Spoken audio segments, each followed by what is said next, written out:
Baseball tonight on Fox in a matchup between the Philadelphia Phillies and the New York Mets with wind whipping around here in Queens. We're glad you're with us. And now welcome to the broadcast booth, everybody. I am Joe Buck. Tim McCarver is coming right up. What a week it's been for the New York Mets. First, their owner, Fred Wilpon, in a New Yorker article, took some shots at the team's biggest stars. They're also in the process of adding a new minority owner. And, oh, by the way, after being at 500 a week ago, taking on the Yankees at Yankee Stadium, Tim, they've slipped below 500. This has been some kind of week for the Mets. Not only slipped below 500, Joe, but they lost 5 of 6. And if anybody can understand that, it's going to be the New York Mets fans. And I think in an ironic twist, the Mets players are getting a lot of empathy from the fans. And on the other side, you've got a Philadelphia ball club that gets Chase Utley back. Coincidence or no, the runs have followed. I don't think it's a coincidence. I think the very fact that Chase Utley is in the lineup is going to affect his team offensively. And if the Phillies start to hit, good night. They will run away with this NL East. It's a Saturday night on Memorial Day weekend. Why don't we let the Bee Gees get us in the mood?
It is partly cloudy, and we should get along without any interruption with any inclement weather. Mike Pelfrey takes the hill on the right-hander, big 6'7", 249-pound right-hander, 27 years old, is ready to go. The opening pitch brought to you by Budweiser. Great times are waiting. Grab some buds. And before Pelfrey takes on Philadelphia, here's a look at their lineup. It's brought to you by Taco Bell. Think outside the bun. Jimmy Rollins leads it off. Chase Utley bats second. Then it's Polanco breaking up the lefties with Ryan Howard cleaning up. Ibanez is in left. Ruiz does the catching. Dominic Brown is in right. John Mayberry Jr. is in center. And the pitcher, the left-hander and 6-game winner, is Cole Hamels batting ninth. And here are the numbers this season for Pelfrey.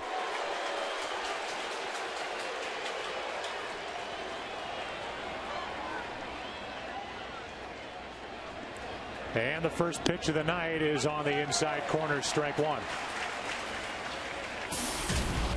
Rollins hitting .268, 3 homers, 18 RBIs. And reaching for it, clunks one foul, that's strike two. That's that little changeup that Dan Warden, the pitching coach, talked to Pelfrey about, saying he needed an off-speed pitch. And it's almost a splitter. It's like a half a splitter. Just a little bit off. And a good start for Pelfrey, one away.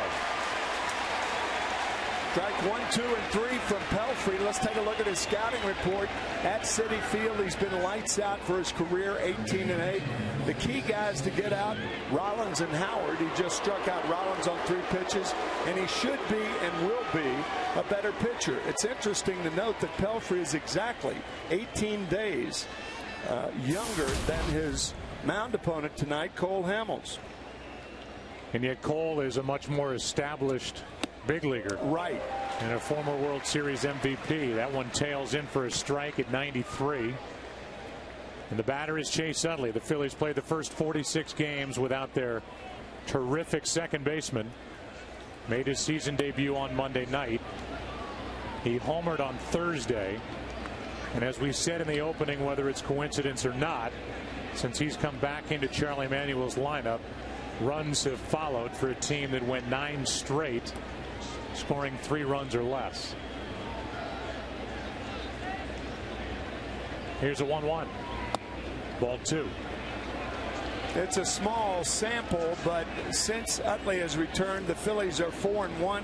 One of those wins a 19-inning game. The winning pitcher in that game, Wilson Valdez. But they have averaged almost 7 runs a game since Utley has returned. Count is 2 balls and a strike. On deck is Polanco, and here it is from Pelfrey, ball 3.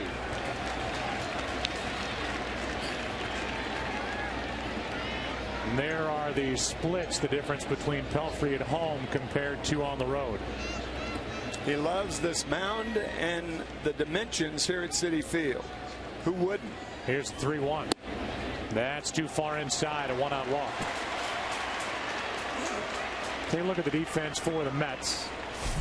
This is a Mets club that, fielding percentage-wise, is about in the middle of the pack in the National League. Bay Pagan is back. Beltran in right. Justin Turner's been a revelation. Now he's at third with the injury to right.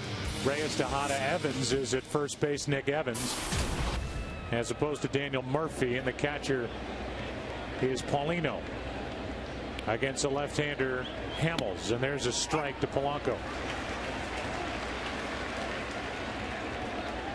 Placido's 6th best average in the National League at .320, and he bats in that spot in front of Ryan Howard. But this, Tim, to be fair, is a Phillies offense, as Polanco bounces into a double play that has been inconsistent at best for the better part of a year and a half. No question. Cole Hamels set to go as Pelfrey faces 3 in the first for Philly.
Mets early in the year, but he is a 6-game winner. And here's the starting lineup for the Mets, brought to you by Taco Bell.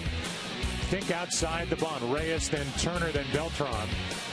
Jason Bay cleans up. Then it's Nick Evans batting in the 5 spot. Angel Pagan is back. Ronnie Paulino, Ruben Tejada, and Mike Pelfrey is pitching and batting 9th. And Cole Hamels, who after getting knocked around in a 7-1 loss to start his year, went just 2 innings, allowed 6 runs, has gone 6-1 since. He's 6-2 overall. This guy can really pitch, and he could pitch before the arrival of Cliff Lee, but there has been an influence. We talked about the influence of Chase Utley in the offense for the Phillies, an influence of Cliff Lee to Cole Hamels, since they're both left-handers. He's got that cutter inside like Cliff Lee does, and the difference is Hamels with one of the game's great changeups. Jose Reyes will try to get it started. He is number 1 in the National League with 70 hits, and he takes a strike. The bottom line is, as we touched on in the beginning, Fudley comes back, and he is what Philly fans have come to expect. You match what he can do offensively within this lineup. They get Victorino back, they hope, at the end of next week. If they score runs consistently, they are so by far the best team in the National League, I would say, in baseball, if they're getting runs because of that pitching, as that's into the corner. And extra bases for Reyes to start the night. It's a leadoff double.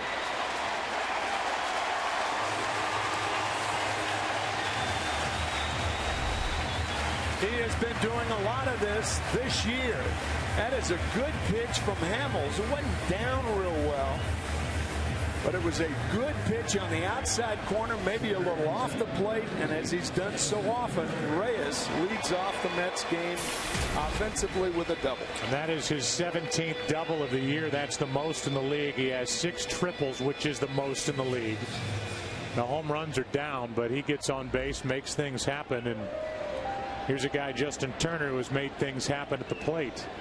4 hits last night, and he takes a strike.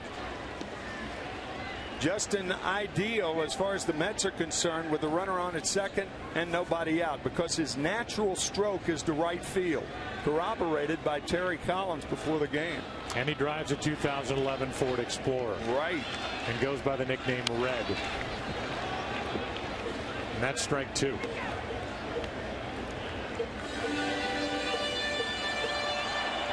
Justin is hitting .333. He's got 22 hits this month. 1 home run, but 17 RBIs in 19 games in May. So no David Wright, out with a stress fracture in his back, on the disabled list, but now Turner is at third base. And when Wright comes back, they hope within 10 days Turner will go back to second base. Here are the Ford keys to the game. Pretty sneaky of you to get to that, huh? That Ford Explorer for Turner. Ford keys to the game. They scratch our back, we'll scratch theirs. Of course, that's the way it works. Find a way to score more runs for the Phillies. There goes Reyes, and he steals third with nobody out. Stolen base number 18. And that ties him for the league lead. Normally you don't steal with 1 out, because the hitter can get you to third base. It's a riskier play with nobody out or 2 outs. But with Reyes, he's a different type of risky player. Well, what a player. And really nothing's normal around here for the Mets these days. That's up the middle, and the Mets take a 1-0 lead on another RBI by Justin Turner. A machine. Ike and Tina Turner haven't had hits like Justin Turner. My goodness, he's on fire. 4 hits last night, his first 4-hit game. And now he drives in Reyes for the first run of the game. And you see Jay Bruce with his RBIs this month. The Phillies saw enough of him in that 4-game set during the week with the Reds. Here's Beltran. And there's ball 1, down and away. Carlos stands in there hitting .281, 8 homers, 28 RBIs.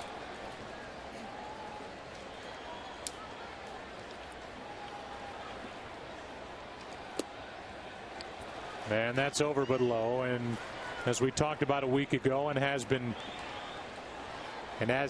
talked about during the majority of the year, the better that Beltran gets here in the first half leading up to the trading deadline, the more he figures to exit. A changeup and a swing and a miss, 2-1. Swinging through that 2-0 pitch. Sometimes we flash those graphics so fast. You hate to read a baseball game, but that is stunning. That Hamels is only 2-9 against the New York Mets for his career. A check on Turner over at first. And he's 64-38 against the rest of baseball. Yeah. Lost his last 5 starts, and he's fallen behind here in the first.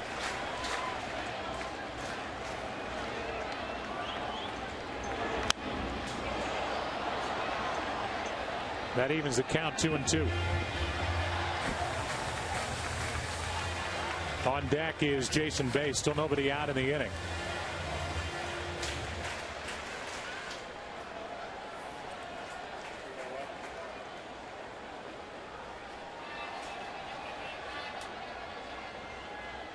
Here's a 2-2 instead of throw to first, and Turner reads the move and gets back easily. Charlie Manuel has won 4 straight division titles. And he will lean on that great pitching staff here in 2011 to get him his 5th in a row. Here's a 2-2 and a strikeout as the first out for Cole Hamels. Good high fastball out of the strike zone to get Beltran.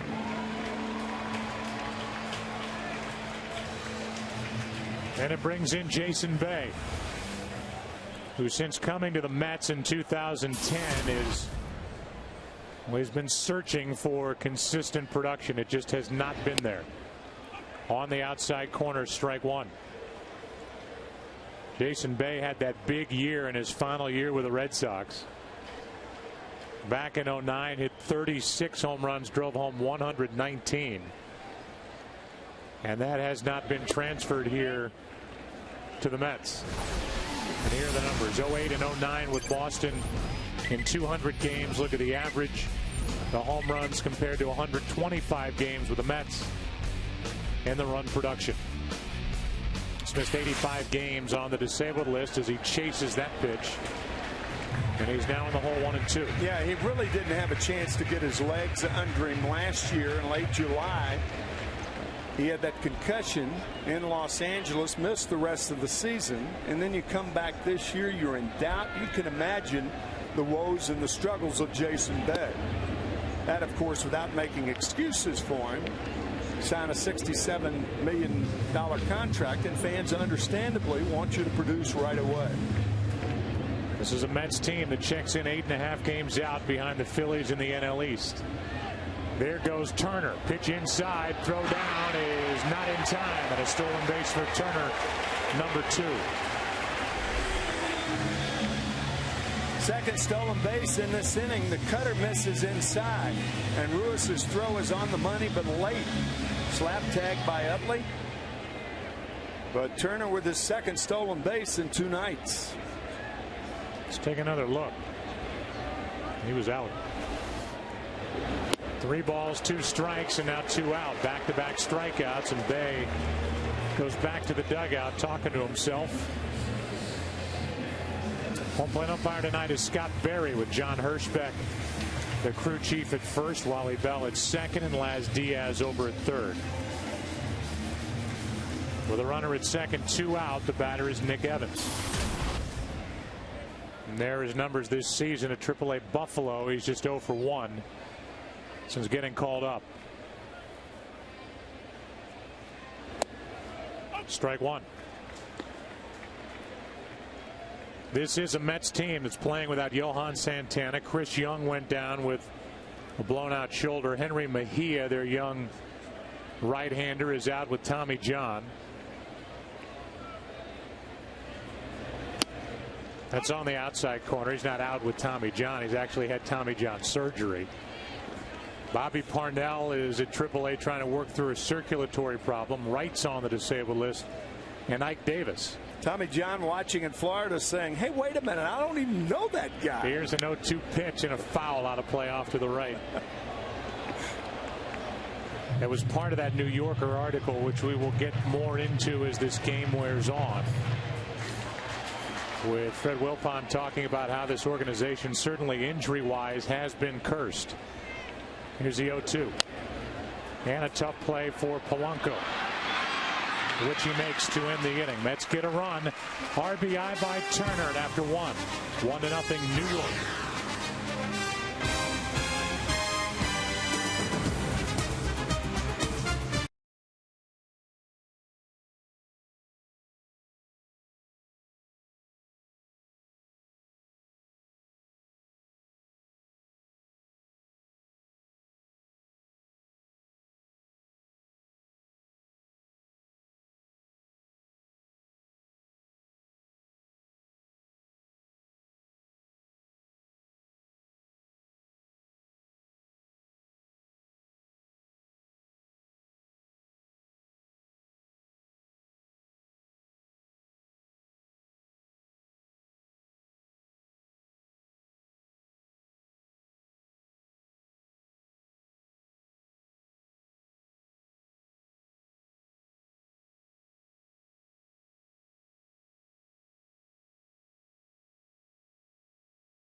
Like after the trading deadline.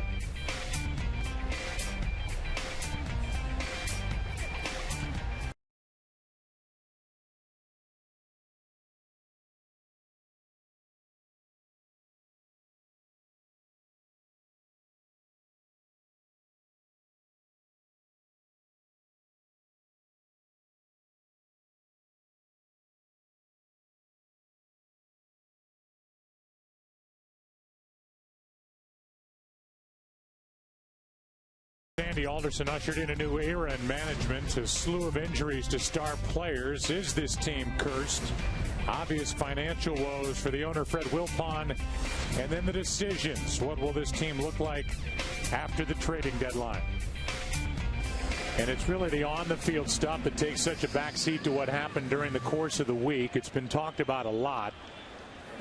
But an 11,000-word piece in the New Yorker written by Jeffrey Toobin, which he sat with owner Fred Wilpon during an April game against Houston in the luxury box. And in what was supposed to be kind of a flattering piece and something to bring back some of the goodwill toward Fred Wilpon, to show him as a guy who wears his emotions about this team on his sleeve. The highlights of that article became what he said about the three big stars on this Mets team. As Ryan Howard takes a ball up and away. About David Wright, he said, good kid, not a superstar. About that man, Jose Reyes, he thinks he'll get Carl Crawford money. He's had everything wrong with him. He won't get it. And then made fun of himself for signing Carlos Beltran to his 7-year, $119 million deal after what he said one great playoff series with Houston, saying that he's 65 to 70% of what he was. And on the heels of that, the Mets and Fred Wilpon and the state of the organization has been on the back page all week. 101 business. You don't rip the product you're trying to sell. Mets trying to sell the players, and the owner of the team comes out and hammers 3 of their star players. Makes no sense. I'll guarantee you one thing: they're not cursed and they're not snake bitten. They've shot themselves in the foot, but they're not snake bitten. Here's a 2-2 and strike 3 called. Strikeout number 2 for Mike Pelfrey.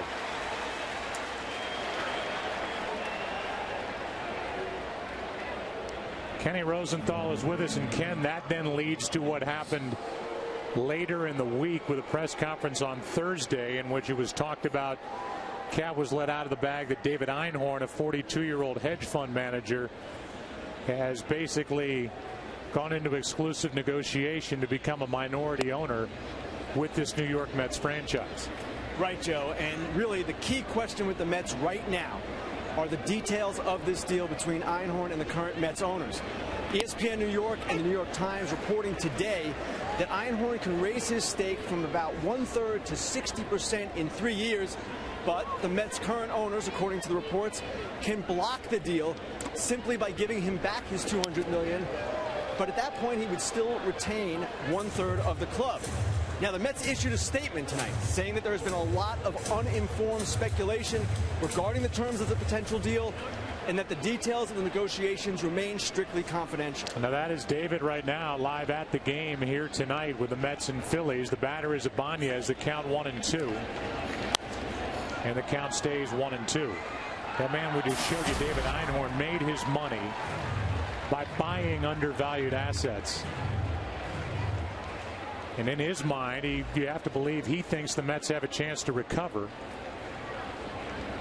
and become profitable. And you know this, he did not and will not hand over a couple $100 million to sit in the corner for the next 20 years and not have his say. Oh, no. Here's a 2-2. That's on the inside corner, 2 out.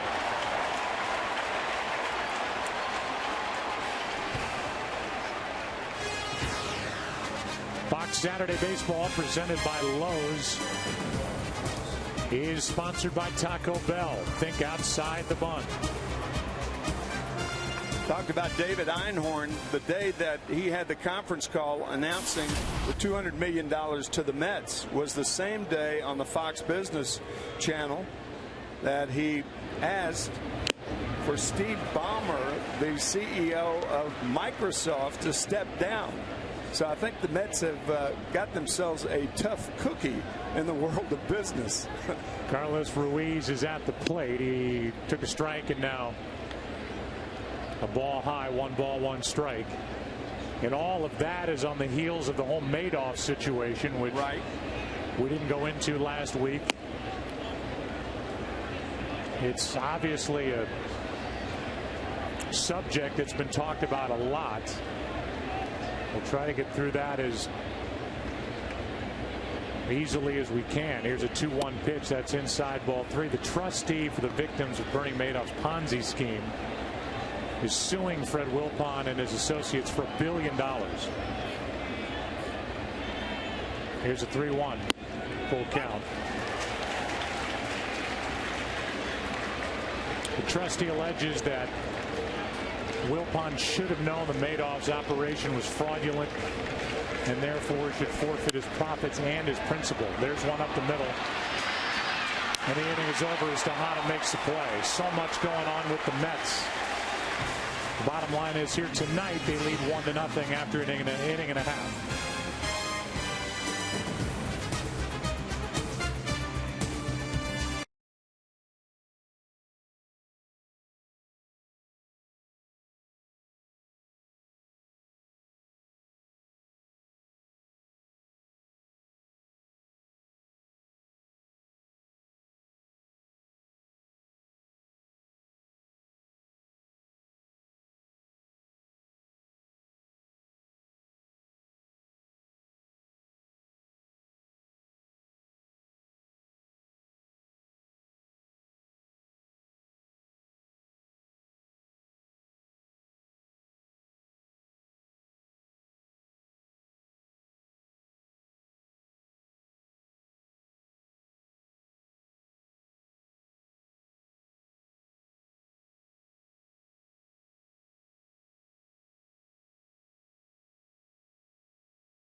Presented by Lowe's is sponsored by Budweiser. Great times are waiting.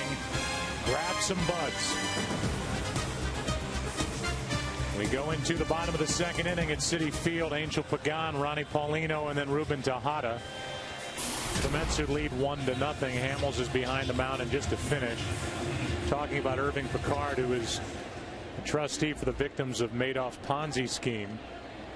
He alleges that Fred Wilpon and the associates should have known that what Madoff was doing was fraudulent.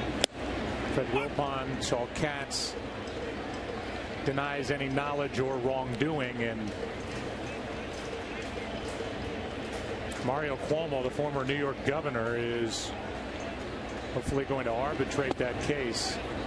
But those two sides appear to be at this point far, far apart. 2 quick strikes on Pagan. Ronnie Paulino, who gets the start against the lefty, is on deck. Hamels trying to get around that run in the first inning and settle in. A little floater into center's a base hit. And Pagan is on. He had 2 hits last night. And he is on to start the bottom of the second inning here on a Saturday night as Paulino walks to the plate.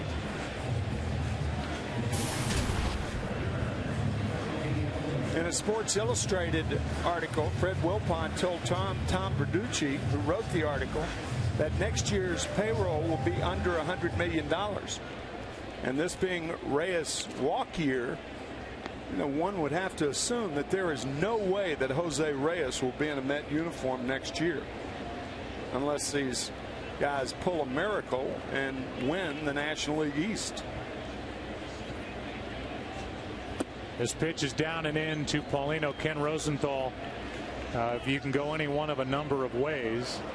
But with regard to the payroll, Sandy Alderson came back after that article came out and said Wilpon was never quoted as saying it would go below 100. He said it'll be between that level and where they are now, which is what, in the 140s, somewhere in there? That's right, Joe, and that is what Alderson said. But at the same time, it was never expected, or at least not expected by most people in baseball, that the Mets would re-sign Reyes given their financial condition. The expectation around the game is that he will be traded. The question is whether the Mets can get the deal they want or whether they will simply settle for draft picks. 1-1 strike after a stolen base by Pagan. And the Mets have already stolen a couple. They did 2 in the first with Reyes, and then Turner took second. Now 1 here in the second, so 3 total. And they have a good feel for the move of Cole Hamels. Here is a 2-1, and now Hamels spins and has Pagan hung up. And Polanco tags him out.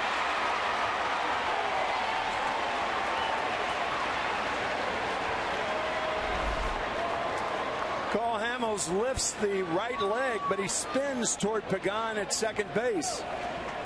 And that is a bad play. When you make the first out at third base, you made a bad play. The only thing that would exonerate Pagan there is he's dealing with the bottom part of the lineup.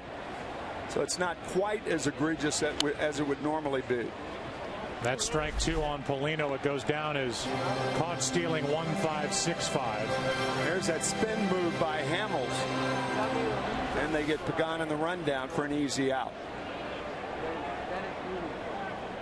Paulino is a career .338 hitter against left-handed pitching, and he strikes out. Strikeout number 3 for Cole Hamels. And out number 2 here in the second.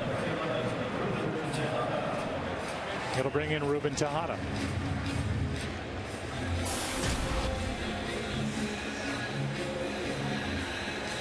Talked about Tejada last weekend when the Mets were playing at Yankee Stadium. Mets won the opener of that 3-game series and lost the next 2, and they've dropped 5 of 6 coming into tonight.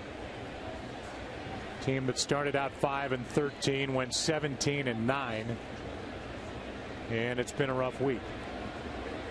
With 2 on, a strike from Cole Hamels. What we were talking about with regard to Tejada is the moment that Jose Reyes is moved, if that happens, Tejada is going to, the Mets hope, be a fixture at shortstop. And he's in the hole here 0-2. He's overmatched right now by right-handers in the National League, batting only $160 against right-handers, $295 against left-handers. A little better, but you know, at 21 years old, most players are overmatched playing in the major leagues. There are very few that can avoid that. And a line drive into center's a 2-out hit. And if nothing else for the Mets, that clears Pelfrey here in the second. So Tejada is on, and Pelfrey will be the batter. To switch sides and talk about Philadelphia, since last May 28th, so 1 calendar year, the Phillies have by far the best record in Major League Baseball at 81-38. Charlie Manuel's club has won the division from 07 through 2010, so 4 straight. And during that time, they've been number 1 in runs per game, home runs per game, slugging percentage. But the balance has shifted toward the pitching staff for Manuel. And it's as good as this game has seen in a long time in their starting rotation. That's strike 2. It's such an atypical team for Charlie Manuel, because if Charlie had his druthers, it would be a team loaded with lumber and not with arms. But he'll take it. That foul tip keeps the inning alive.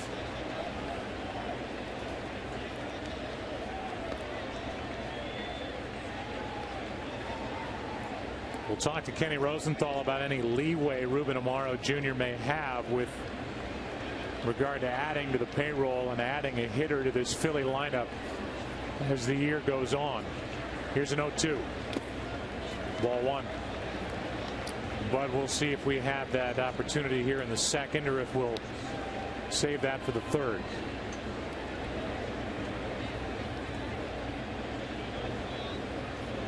A lot of empty seats here tonight. Matchup between the Mets and the Phillies, and that's strike 3, strikeout number 4 for Cole Hamels. 1-0 Mets after 2. Back after this from your local Fox station.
Presented by Lowe's. And our aerial coverage up above is provided by DirecTV. Get every MLB game and the most in HD. Call 1-800-DirecTV. Dominic Brown is first up, and he takes a strike from Mike Pelfrey. Dominic was called up when Shane Victorino went on the disabled list, which happened last Friday, out with a bad hamstring. They hope to get him back at the end of next week. And all signs point toward that. He was to begin a rehab assignment today. But Dominic Brown is a 23-year-old star in this organization who hit .330 in the minors. And he floats one into shallow right to start the inning with a hit. He had 2 last night after entering to start the 8th as a pinch hitter, and now he's got 1 here tonight. Dominic from Zephyr Springs, Florida, and he is the nephew of former big league pitcher Mudcat Grant, who pitched 15 years in the majors. In fact, Mudcat was on that Minnesota Twins team that lost to the Dodgers in 1965. At backswing, ripping the mask off of Paulino. A dangerous position, as we've been shown this week. Yeah. Nasty injury to Buster Posey, and then last night Quintero, Humberto Quintero of the Houston Astros. There's a strike to John Mayberry Jr. His dad played with Kansas City, as he tries to get something even better going in front of Cole Hamels, who is on deck.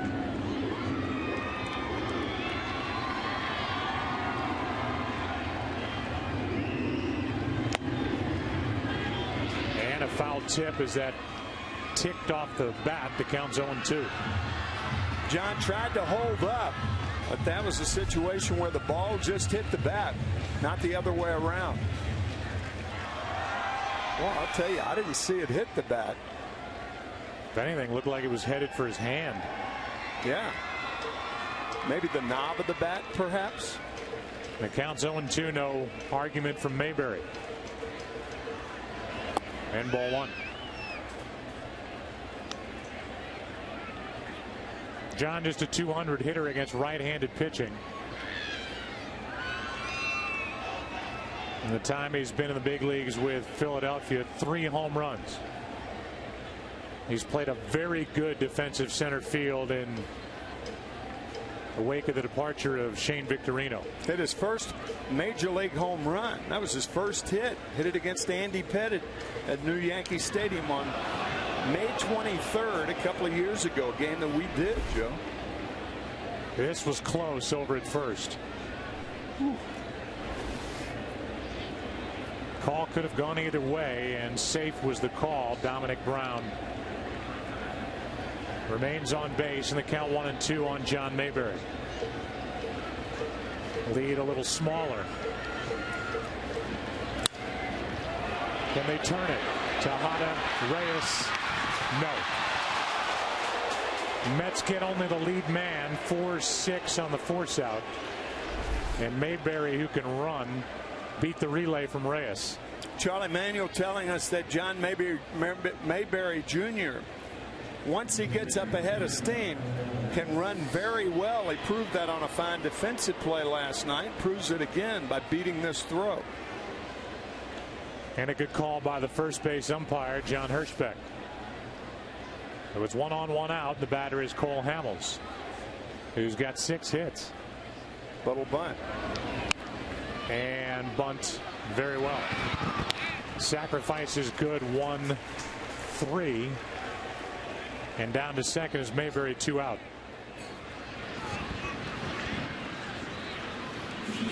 It'll bring in Jimmy Rollins. Ken Rosenthal is with us, and Kenny, for all the talk about Jose Reyes and his deal being up, the same can be said about Jimmy Rollins, who is 32 years old, a former NL MVP. And the issue in baseball right now is that there is a severe shortage of shortstops. So that is why Reyes should be in demand at the trade deadline. And that is why both these guys should do fairly well in free agency. Rollins obviously has been in decline, but consider he's from the Bay Area. Both the Giants and A's could need shortstops. And face it, if the Phillies go deep into the postseason with Jimmy Rollins playing a major role, it's going to be very difficult for them to say goodbye. Mainly because they really don't have an heir apparent.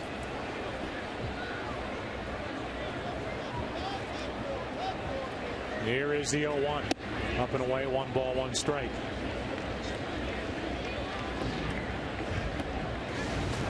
How many shortstops can you find that can do the things Jimmy Rollins can do? Not many. Maybe in decline a bit, but decline from an MVP season several years ago. Batting .270 this year. Up and away, 2-1. Maybe the two guys that I can think of are on the same field. They can pop the ball, they can run, hit from both sides of the plate. They play a very good defensive shortstop. Rollins and Reyes. Reyes, however, is younger. Turned 28 on June 11th. That's strike 2.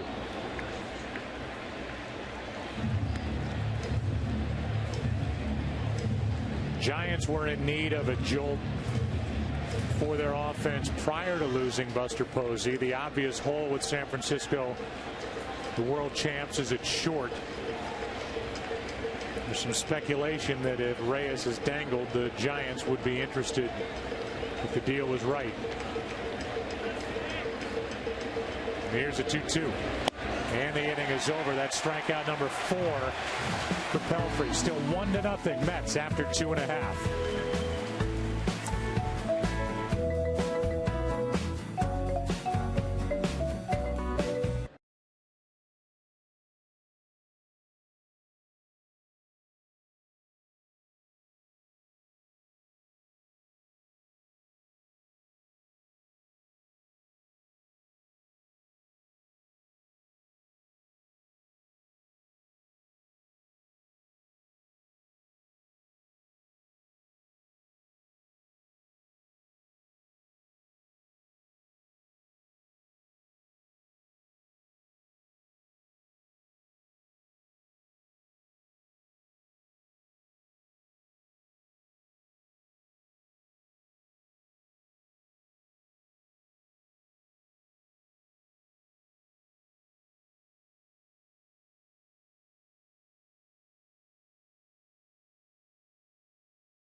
Tonight's game is on American Forces Network, watched by United States military in 175 countries and ships at sea. U.S. Army Eric Torado throwing out the ceremonial first pitch as we play on Memorial Day weekend, and we're glad you're with us tonight on Fox. Out of the order bats for the Mets, that means Reyes, then Turner, and then Beltran. A changeup from Hamels, and the count evens 1-1. You and I certainly remember Memorial Weekend My father fought in the South Pacific in World War II, and your dad was injured at the Battle of Remagen in Europe. That's ball too low, 2-1. I remember while working with Jack back in 90 and 91 with CBS, and Jack and your mom, Carol, taking a trip to Remagen. Oh, yeah. As Reyes is 2 for 2. 25 multi-hit games for Jose Reyes. That leads the major leagues. For the guy who is #1 in the history of the Mets franchise with 668 runs scored. Franchise dates back to 1962. It'll bring in Justin Turner, who's 1 for 1 with an RBI.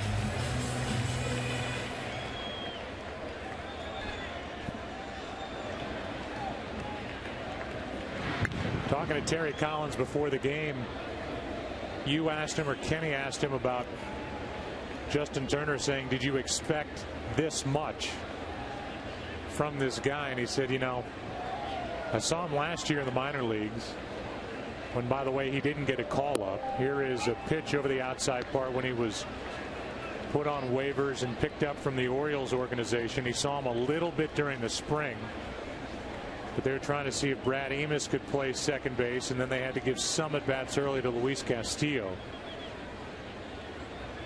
The answer was no. He knew he had some talent, but he had no idea that in this short a time Justin Turner would establish himself as such a tough out. Terry telling us he used the term a 4A player. I've never heard that term. It means a player who is ready to play in the big leagues and should be playing above AAA, but may not be a regular in the big leagues. Kind of an in-between AAA and a major league player. But Justin Turner has made his mark here in 3 or 4 weeks and has proven that he can hammer big league pitching over a rather lengthy period of time. Beltran on deck after a leadoff hit by Reyes. Ken Rosenthal, this Turner's been fun to watch, hasn't he? There's some hardship. Last May, he's at the Orioles AAA affiliate in Norfolk, and he goes through what he said was a very emotional 30 minutes in his life.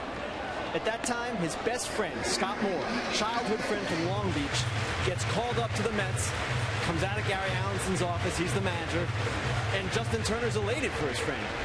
But then he figures out, once he gets called into the office, that someone has to get bumped off the 40-man roster to make room for Scott Moore, who was not on it. That guy was Justin Turner, and that's why he went on waivers. Well, he's ended up in a good spot and ended up with a chance to play first, second base, now third base with the injury to right. Ike Davis is down. So Daniel Murphy, who was at second, is shifted over to first. There goes Reyes. Strikeout at the plate and another steal for Jose Reyes. Well, that was the oddest pitch. Did you see Carlos Ruiz move outside with 2 strikes on Turner? Look how far outside he is. It's almost a pitch out, even though it was a changeup, and then the throw to second, not in time. Ruiz must have jumped outside by about a foot. Reyes with his second stolen base of the game, and stolen base number 4 for the Mets already. So they've had no problems picking up the move of Cole Hamels, who now has a runner at second, 1 out, and Beltran at the plate. Ball 1 up and away. Beltran's driven in 28. Struck out his first time up.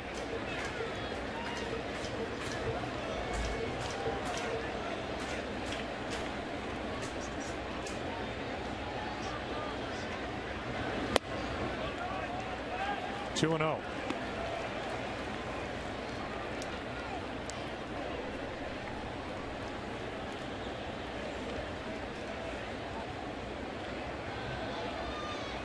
Mets lead 1-0 and an RBI by Turner. And here's a 2-0. Well hit into right. Will send Brown back for the second out of the inning, and going to third easily is Reyes.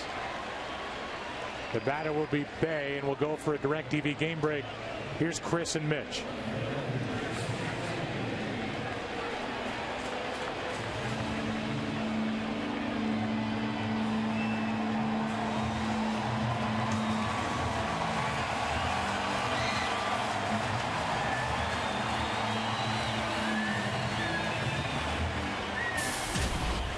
All right, Chris. Thank you, Mitch.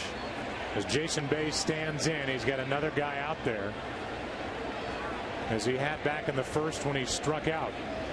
Runner at third, 2 out, strike 1. Terry Collins talking about Jason Bay and trying to make him aware of a base hit and not a home run. In this ballpark, you can't be thinking home runs. One of the toughest major league parks in which to hit a ball out. The 0-1. Ball and a strike. You consider where he played when he won his free agency contract. He played at Fenway Park, the Green Monster in left field, and now moves into the Mammoth City Field. Line drive, base hit, and Bay has made it 2-0 Mets here in the third.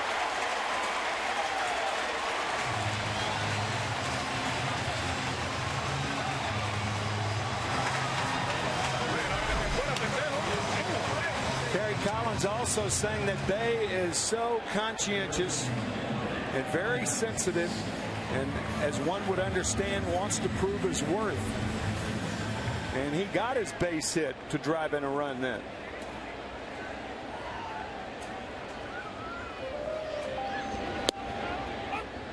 Bay, who was hitting 167 with 2 outs and a runner in scoring position, delivers. RBI number 9, and Nick Evans is at the plate.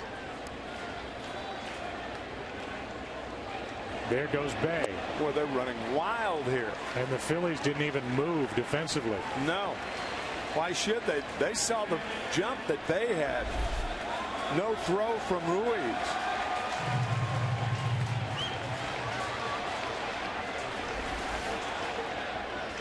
And that's 5.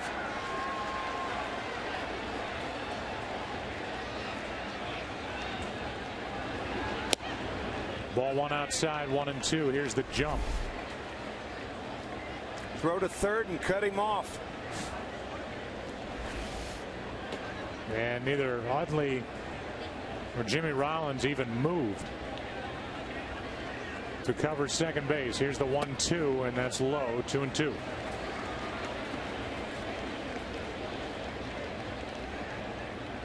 On deck is Angel Pagan.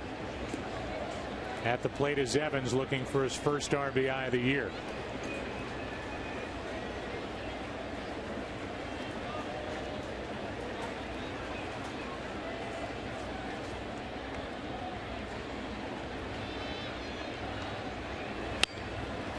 Fought it off and grounds to Utley. And the inning is over. The Mets get a run. RBI for Jason Bay. 2-0. New York over Philly after 3.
Is sponsored by the all-new Focus from Ford. Drive one.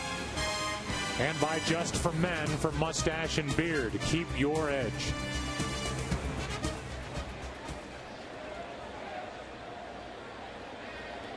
And by the way, that's the guy from Wilfred. That's not Elijah Wood. But that's a new show on FX. Read a review that said it's quirky, you think? But Elijah Wood is a guy who looks at a dog and sees him as a human dressed as a dog, while the rest of the world just sees a dog. Here's Utley with a pop-up in the left. Long run. Reyes can't get there, and that'll be a double.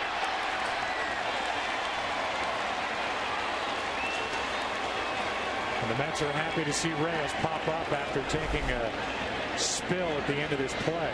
Speaking of spills, watch Reyes tripping over Turner. And that could have been a very, very costly injury. Turner inadvertently tripping Reyes. And Jose ends up near the stands, but fortunately got his balance in time to prevent an injury.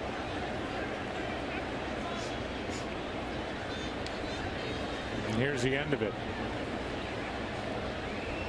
And able to stop himself before he slammed into that wall. Yeah. So it's a double in a 2-0 game as Utley put it in the perfect spot. And the batter is Polanco, who grounded into a double play his first time up. Ball one inside. There are simply some spots on the field that no one can get to and no one plays. That was one of those little quirky plays down the left field line. Not enough hang time, and nobody caught it. Down by the tarp.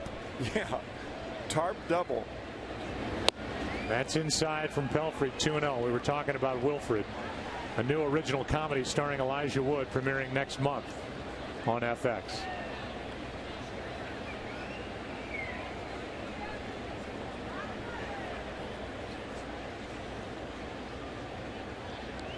Polanco has hit 3 home runs. He's driven in 28, hitting .320 at the start of the night. And the count now 2-1.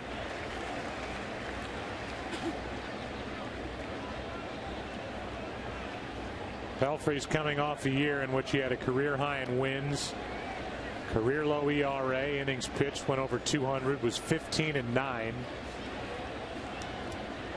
But he has got front end of a rotation type stuff. A 2-1. Now 2-2. More than any other major league hitter, Polanco unafraid to have 2 strikes on him. For his career, he leads all major leaguers with a .273 average with 2 strikes.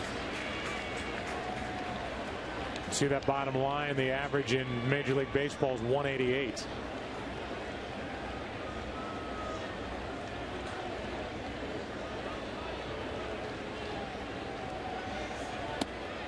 And that's ball 3. I kind of laugh at that front end rotation stuff. You know, when any pitcher is out there as a starter, he's a #1 starter. You know, they number them like effectiveness. If you're 5, a #5 starter, you don't have to be as effective as a #1 guy. Not true. And that's out of play. But you have to build your rotation around something. Right, of course.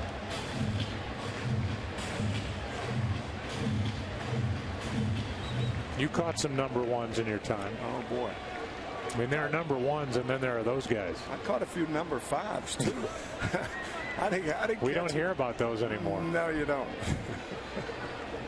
3 balls, 2 strikes on Polanco.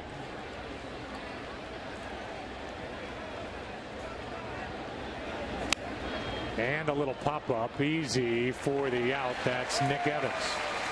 That was a good pitch, because that's the best time to jam particularly a guy like Polanco, to come inside with 2 strikes. That's the best place for it. That's where you would have called for it from either Steve Carlton or Bob Gibson. I don't know about that.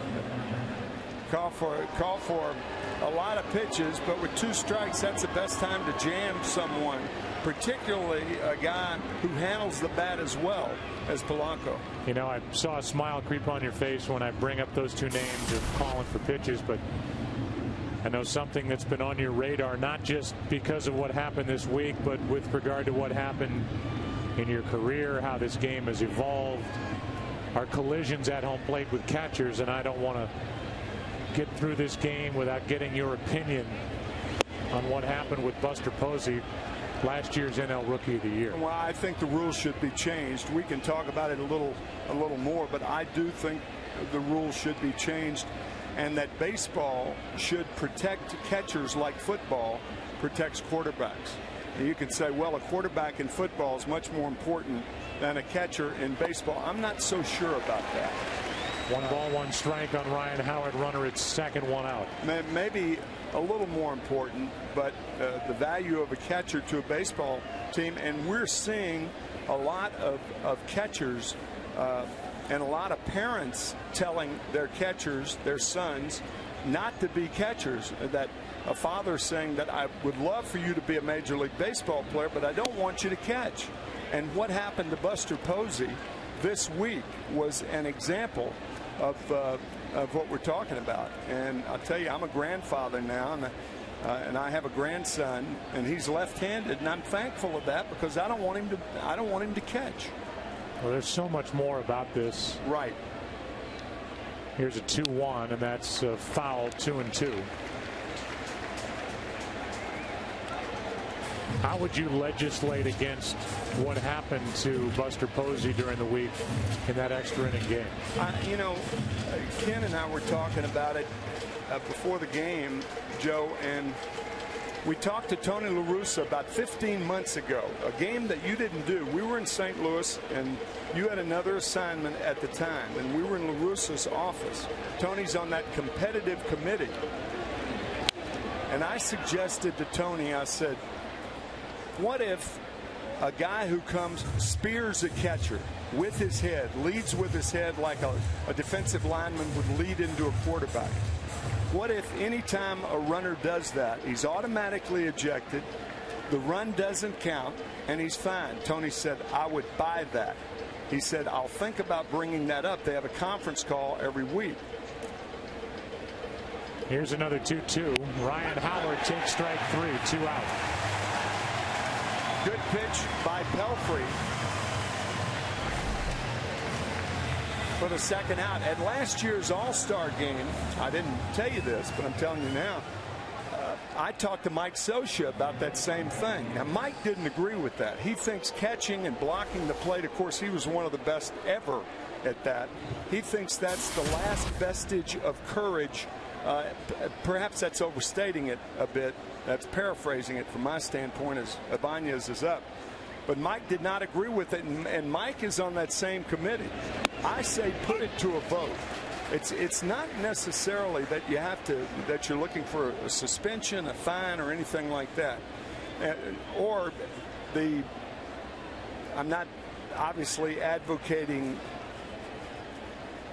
or admonishing, punishing a runner like that, because all the runner did in San Francisco the other night was he did what the rules allowed him to do. He went into Buster Posey, but he went inside. And when you go inside, you're forgetting about the plate and you're worrying about the catcher. That, to me, is where you draw the line from a catcher's standpoint. Counts 0-2 on Ibanez. Pelfrey trying to get around that leadoff bloop double by Utley. Ball 1. Here's the play with Buster Posey at the plate, and Florida's Scott Cousins coming around and drilling Buster Posey. Buster with a fractured leg and torn ligaments in his left ankle. So you can see at least part of the plate from where Cousins was coming in. And he came inside the line. And again, that's where you draw the line. And, no pun intended, but when you come inside and in effect spear a catcher, I think the run shouldn't count. I think the player should be ejected, and by doing that you call attention to that play at home plate. And I'm sure, I don't know how many base runners would agree with that. In fact, there were some quotes from a terrific guy, one of the great guys in the game, Mark Teixeira, who goes hard into catchers, and he said a catcher is sitting there with all that armor on. Well, that's not armor. That really doesn't help you. The only things that help you from sliding runners into you are shin guards. That protector, you forget about that protector. It's not going to help you at all. Counts 2-2 on Ibanez. He suffered through an 0 for 35 stretch, and since then he's been hot. But the rules say that it's okay for a guy like Cousins to go in. I think you ought to change the rule. That is a fair ball. And Philadelphia's on the board, now down 2-1, and Ibanez has a 2-out RBI double. And that's not the crowd booing Pelfrey, that's the Philly fans giving a Raul chant as this one hugs the line and is just fair. Just fair, going over the bag, landing foul when it went over the bag.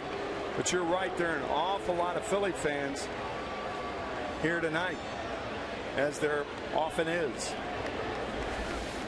So a pair of doubles in the inning. And it's a 2-1 game as Ruiz steps in. And I'll tell you, on the heels of that conversation about Buster Posey, if there's a guy who is not replaceable on this Phillies team, despite all the thunder and firepower they have in their lineup and what they have in their rotation, this guy would be right at the top of the list. Boy, that's a great point and accurate. Ruiz does so many things for this Philly team. Nice play by Paulino. He handles the pitching staff. He's a good on base guy. He's good late in games swinging the bat. He's a leader. He's smart. If they lost him, and he has had a bat back this year and missed time, I don't know what Philadelphia would do. Here's a 1-1. Ball 2. But guys like Brian Wilson described the clubhouse the day after that injury to Buster Posey like it was a morgue.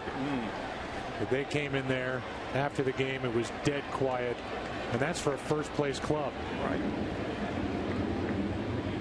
Here's a 2-1.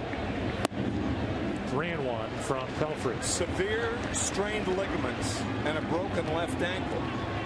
You know, obviously the first thing a catcher has to do is give the signs. I mean, there is a question as to whether Buster Posey will be able to get into a squat again.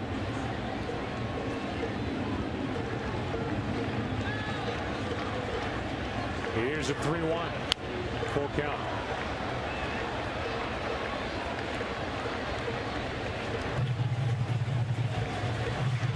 I think it's a real concern of baseball, and that's another reason I think they ought to change the rule. They've got to protect the catcher more than they're doing right now.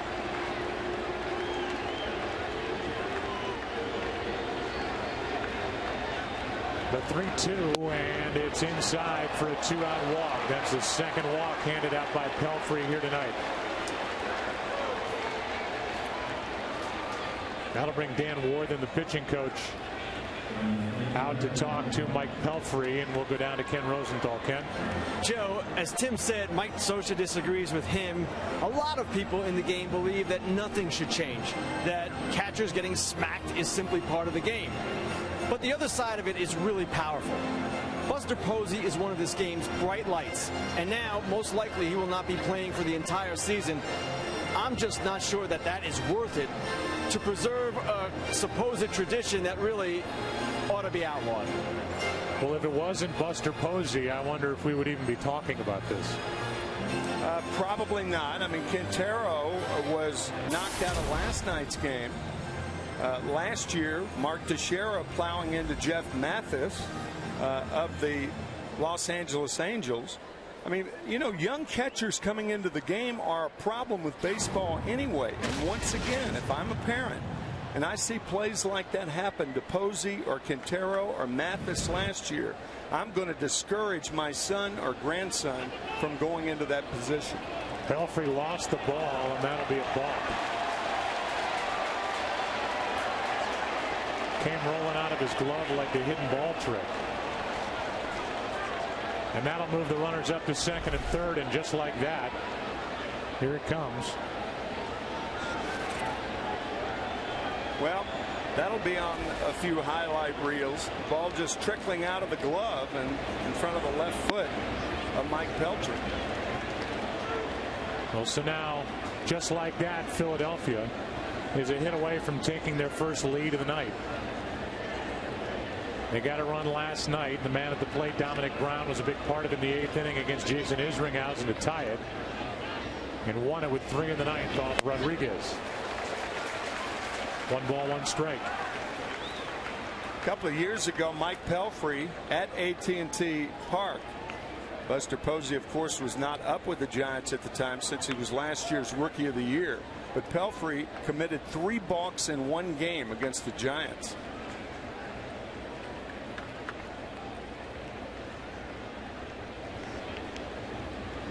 Here is his 1-1. Strike 2. Pelfrey has to stay out of the big inning. He had 3 good starts until his last one Sunday at Yankee Stadium. Was so good for 6 innings. Then blew a 2-run lead in the 7th in a game that the Mets eventually lost 9-3. And this has been a long frame. 1-2 on Dominic Brown.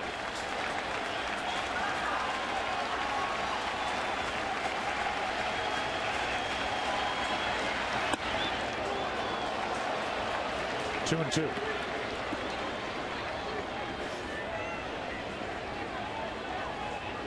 Brown has a hit, 2 RBIs this season.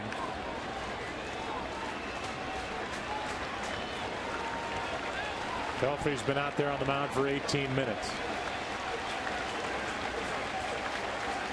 The 2-2 should end the inning. Reyes does. Phillies get a run, trailed by 1 after 3.5 in New York.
Has a run behind him. He's down by 1 as we go into the bottom of the 4th inning. Pagan, Paulino, and Ruben Tejada. If anybody gets on Pelfrey, you got a big out. When he got Dominic Brown on the ground out to end the top of this 4th with runners at 2nd and 3rd. Reaching for it on an 80-mile-an-hour changeup. That's strike 1 on Pagan, who singled, stole a base, and then was caught stealing in the 2nd. Hamels has allowed 5 tonight. That is a career high. The Mets running are 2 off their franchise best in a game.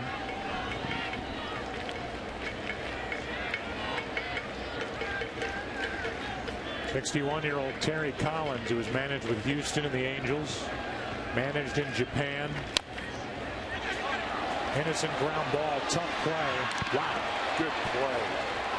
Brilliant by Ruiz, and a good stretch by Howard. 1 out.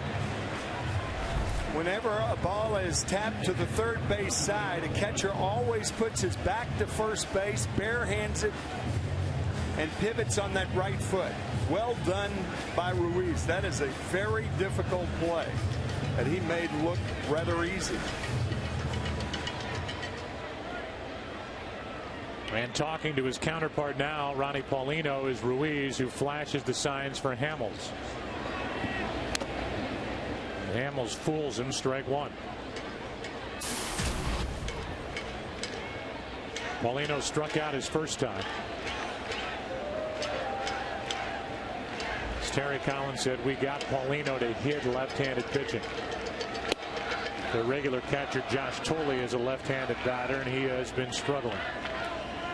Got a couple of days off during the week to try and clear his head. And here's a 1-1. Line drive, base hit into center. 1 on, 1 out.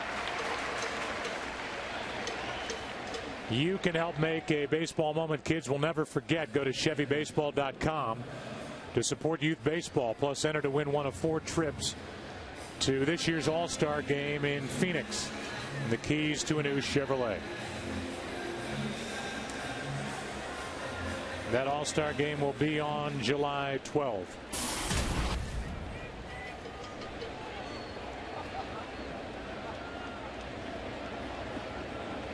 One on, 1 out. Tejada singled into center his first time up. And then takes a strike. This is one of the young stars for the Mets, they hope. The other one they still hold out hope for is Fernando Martinez, who was sent down when Angel Pagan was activated before yesterday's game.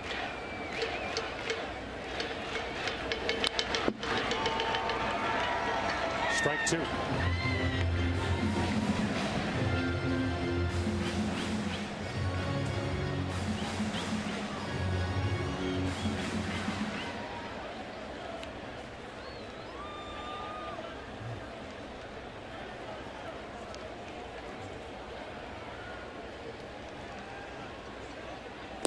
And strike 3. Strikeout number 6 for Cole Hamels. 2 out in the inning. And another DirecTV game break. Here is Chris and Mitch.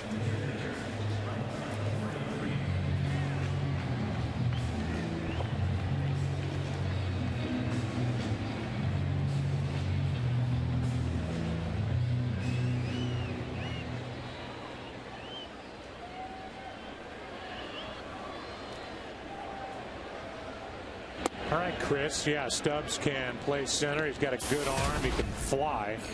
He's got some pop.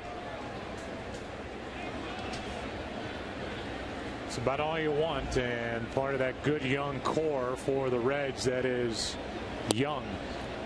There is a swinging strike on Pelfrey, 1-1. Speaking of core, that is one of the rare times that the Atlanta pitching staff has given up as many as 5 runs. And Atlanta is the only team in baseball that can really match the Phillies as far as firepower is concerned from their arms. Check this out. You may be surprised to know that the Braves are first in earned run average, opponents average against, and first with 7 shutouts, and second to the Phillies in strikeouts. That's on the outside corner, 2-2 on Pelfrey. Well, at the start of the day, Philadelphia had a 2-game lead over Florida. Atlanta's 4.5 out.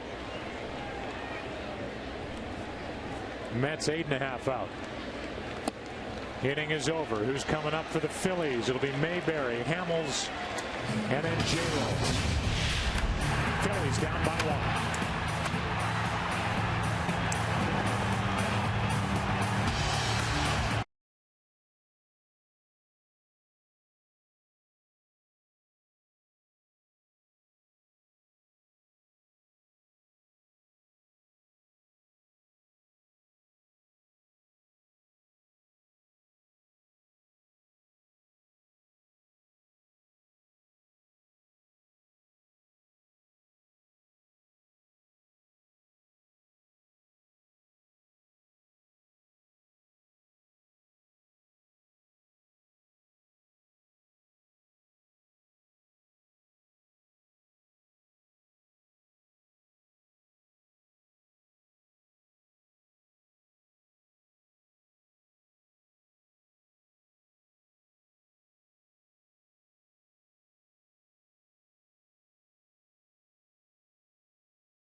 Stars go head-to-head. One spectacular night in the summer's biggest event.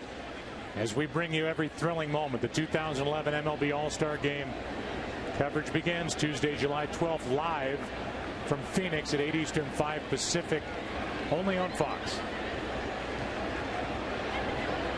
That shot from above the stadium as the Mets play in their third season here at Citi Field.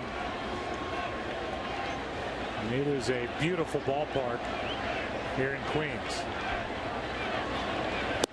That's high, 2-0 from Pelfrey, and that draws a visit from Ronnie Paulino. Not only is it good looking, but they've got some of the best food any ballpark can offer here at Citi Field. Like the Shake Shack, which was kind enough to bring us burgers, shakes, and that's about as good as it gets in any park in this country. And they fed our crew, so you know they're going to get on TV if that happens. Mayberry takes a strike, and it's 2-1. Keith Hernandez has his own grill here. I didn't know that. I'm sure Keith's out there flipping burgers on his off night. Sure. Yeah. Pitches low, 3 balls and a strike. Right. Cutting the onions, cutting the tomatoes, shredding lettuce. Here's a 3-1. As long as that's all happening at Elaine's, I would believe that Keith is there. Right side for out number 1.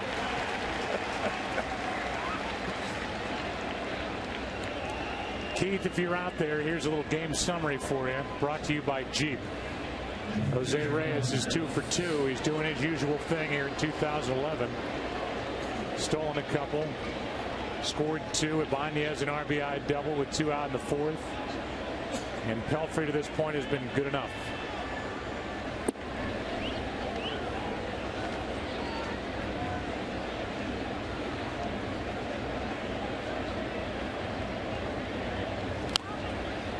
Out in front of that pitch is Cole Hamels, and the count 1-1.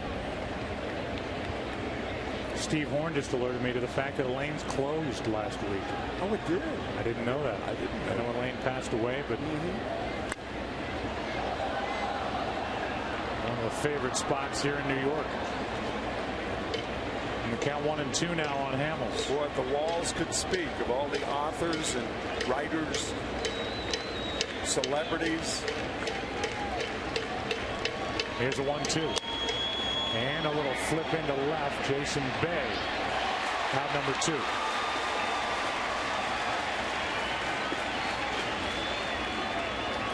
And the batter will be Jimmy Rollins. He has struck out twice.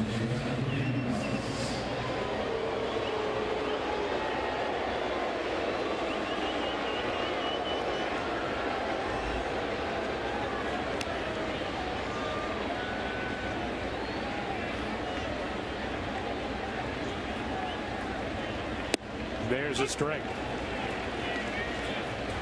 Word from our truck is that you went to another New York hotspot back in the 70s, Studio 54 with the Fanatic. Is that true, Mr. McCarver? That is true. Ian Schrager's place, Studio 54. Fanatic and Philadelphia Fanatic, and several players frequented that joint that night. Was it ever fun? Those big collars look good on you and the Fanatic, I would imagine. Halfway through it on a Saturday night. Mets up 2-1.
Man, Mike Pelfrey is through the 5th. We're now in the bottom of the 5th, and Cole Hamels will try to match him. It's 2-1 Mets. That hit the Phillies 7-3, top of the order for New York, and a strike floats into Reyes.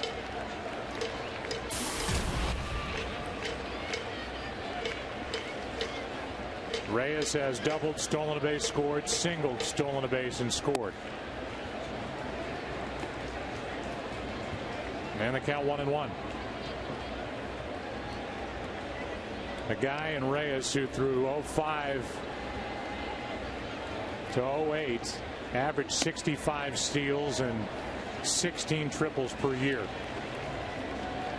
And led the league in triples and stolen bases 3 of those 4 seasons.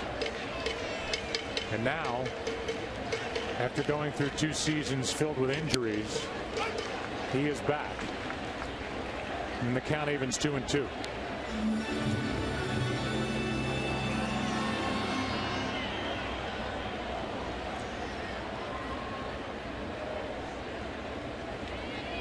The next from Hamels is grounded to Polanco. 1 away. Fox Saturday Baseball is presented by Lowe's. Lowe's, let's build something together. And that beautiful shot from up above. Aerial coverage provided by DirecTV. Get every MLB game and the most in HD. Call 1-800-DirecTV. Here is Justin Turner. Turner's 1 for 2 with a single, an RBI, a stolen base, and he struck out with Reyes stealing second back in the 3rd. Ball 1 up. Chip Hale is the third base coach for the Mets. Nice enough to wear a microphone for us here tonight. And he is also directly tied into a moment that happened 20 years ago yesterday. So we will listen in to part of his night after Turner does something here with 1 out in the 5th. One of the more effervescent third base coaches in the game. Way high, ball 2.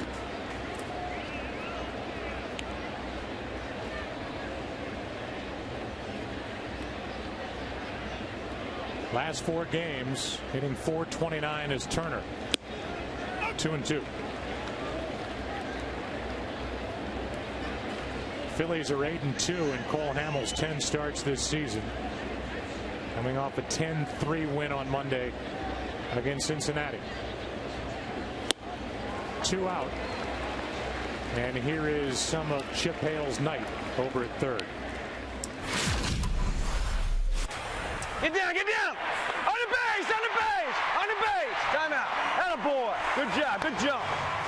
This guy's gonna get a hit right here. We don't want you to get picked off.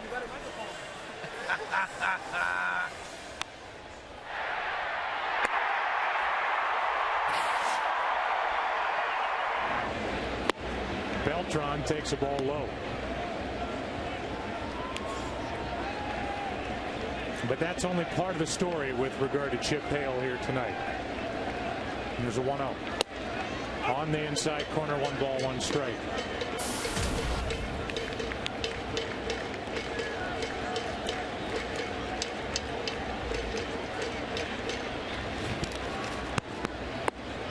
Beltran holds off on ball 2.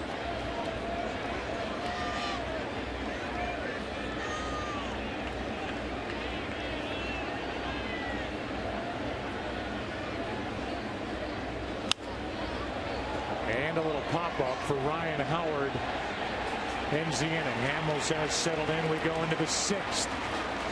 Phillies bat as they trail 2-1.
This is sponsored by Chevrolet, proud to support youth baseball across the country.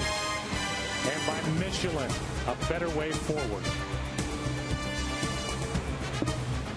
Lady in the harbor. Doesn't get any prettier than that. Man, a gorgeous New York night, 74 degrees. And a nice breeze through the stadium as we go into the 6th inning, and Chase Utley is first up.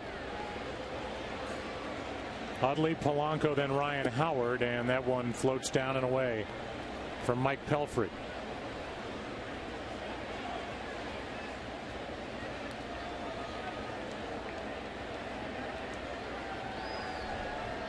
Utley tonight has walked, and he blooped a double down the left field line his last time and scored.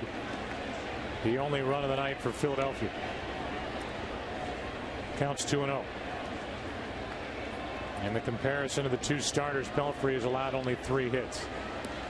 Hamels has struck out 8 and walked nobody, which is typical for a Philadelphia starter. 2-1.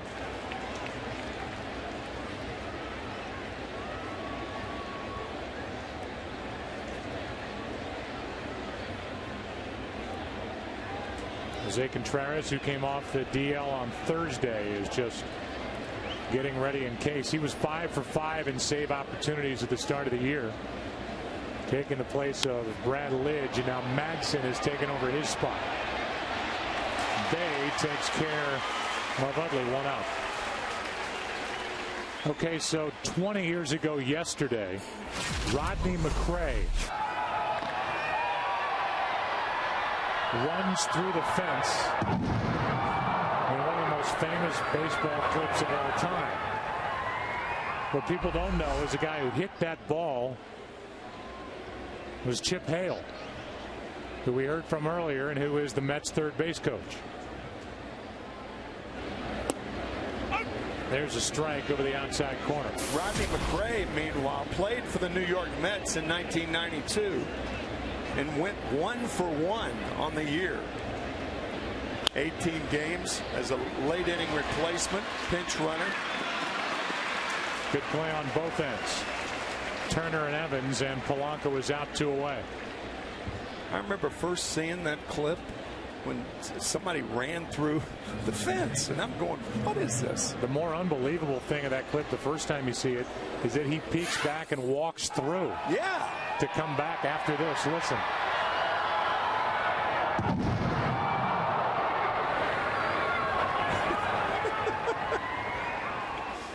All right, Rodney. Rodney was feeling his upper lip to see if it was bloodied. Nary a drop. As Ryan Howard stands in, Ken Rosenthal, you talked to Chip Hale about that. What does he remember of it? Well, Joe, it was a hit and run, and Chip Hale was a left-handed hitter who said he wasn't having a particularly good year, wanted to hit that on the ground, and in that park, right field was really deep.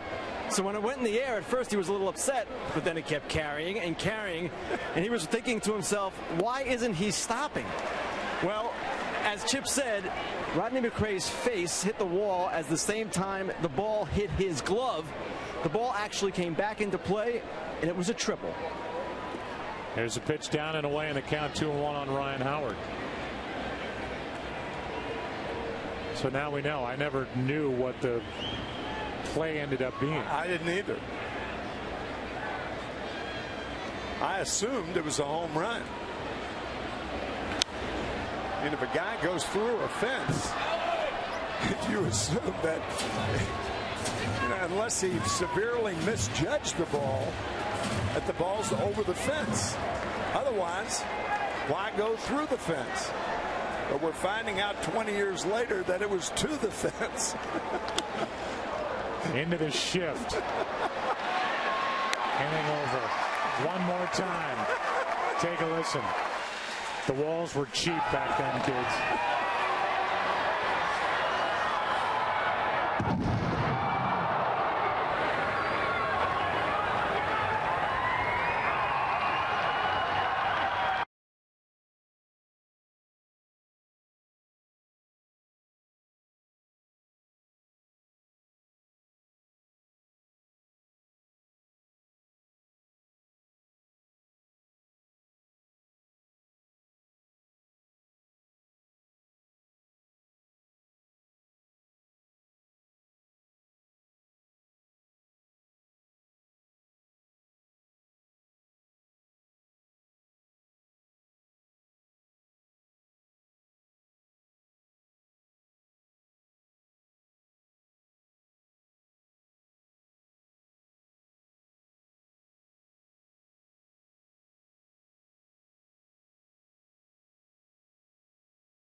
Mets lead it 2-1 as they bat in the bottom of the 6th inning. First up is Jason Bay, who got a big 2-out RBI his last time up, and that's the difference in the game.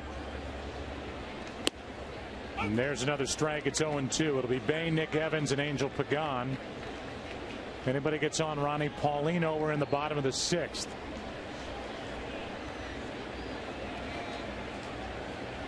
Here's the 0-2.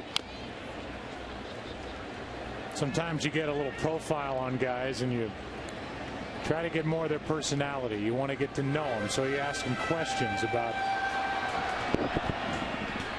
their favorite music or what kind of car they drive.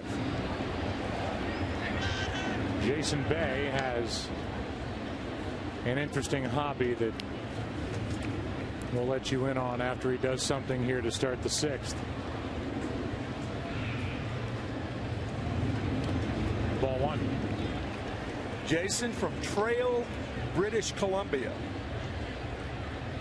That's western British Columbia near Vancouver. Obviously a hockey player growing up. And he strikes out, 1 away, and here is something Jason likes to do for fun. If I weren't a baseball player, I would be a weatherman. It's kind of been the joke for the last few years. You know, I have a thing about the weather, the radar, the JDAR, as some people call it. You know, just it's a hobby. You know, you get up in the morning, see what the weather is. Okay, you know, check the weather map. It's not that tough. Wow, what a play by Rollins. I mean, you just watched a guy make an extremely difficult play look so easy. Not a misstep and a perfect strike. Well, throwing as he turns, watch. There's no plant. Nick Evans is not a fast runner, but nonetheless, a brilliant play by Jimmy Rollins. Weatherman, Jason Bay. And with 2 out, nobody on, the batter will be Pagan, who's 1 for 2. Breaking ball in for a strike. We could use Jason sometimes during the postseason. Yeah, but I think Jason's in the right business. I don't think a job at the Weather Channel would pay quite as much as what he's earning in his 2nd year of his Mets contract. I would agree. Yeah.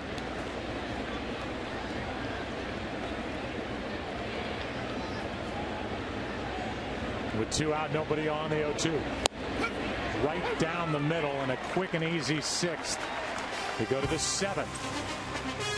Here at Citi Field, 2-1. Back after this from your local Fox station.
Live from Charlotte, where Kurt Busch will try to defend his title and take home his first checkered flag of the year. Coverage of the Coca-Cola 600 begins tomorrow with a pre-race show delivered by Pizza Hut at 5:30 Eastern, 2:30 Pacific in high def right here on Fox. There is a strike on the outside corner to Ibanez. Ruiz will follow, then Dominic Brown to the Phillies, who trail by 1. Pelfrey has been outstanding. Meanwhile, on the other side, Cole Hamels has struck out 10 in a 2-1 game.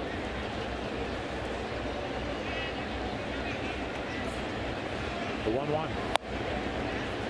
Down and away, 2-1. Well, it was only last Sunday at Yankee Stadium when Mike Pelfrey had a 2-run lead going into the bottom of the 7th inning.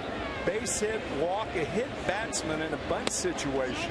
That was Francisco Cervelli. Then Derek Jeter tied it with a single that eked its way up the middle. And the Yankees ended up winning that game, scoring 8 runs in the bottom of the 7th. Pelfrey took the loss.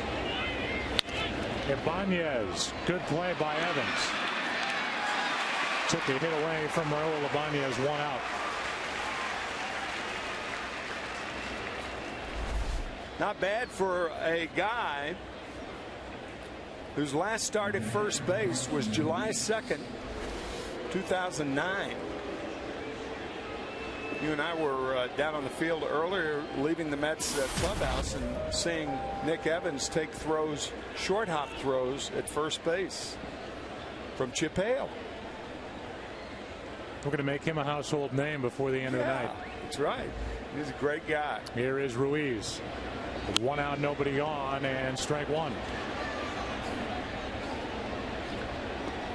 Carlos tonight is grounded out, walked, and is a .213 career hitter against the Mets. .266 against the rest of baseball. So the Mets have had his number. Meanwhile, there is a no-hitter going on in Minnesota. In the bottom of the 7th inning, Angels and Twins, no score. It's been a disappointing year for the Twins, no doubt, as Ruiz flies one to center, 2 out. And let's go for a game break. Here's Chris with more on that.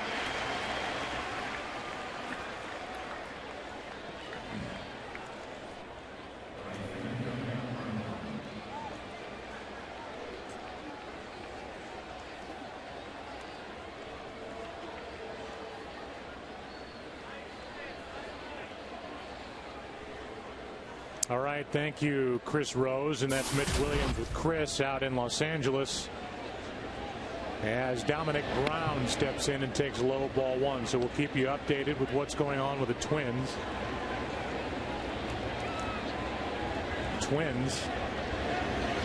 As that is to first. Evans makes that play and the inning is over. Minnesota is 17 under 500, 14.5 out in the AL Central. Time to stretch. 2-1 Mets.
You can join Major League Baseball and the Major League Baseball Players Association in helping the victims of the devastating tornadoes that have hit our country. Support the relief efforts by visiting hearttoheart.org to make a donation and learn how you can help. I mean, all throughout the South, Alabama. Horrible. What happened in Joplin, Missouri is breathtaking, with over 100 people losing their lives and the top floors taken off the hospital. Trying to put together a makeshift hospital.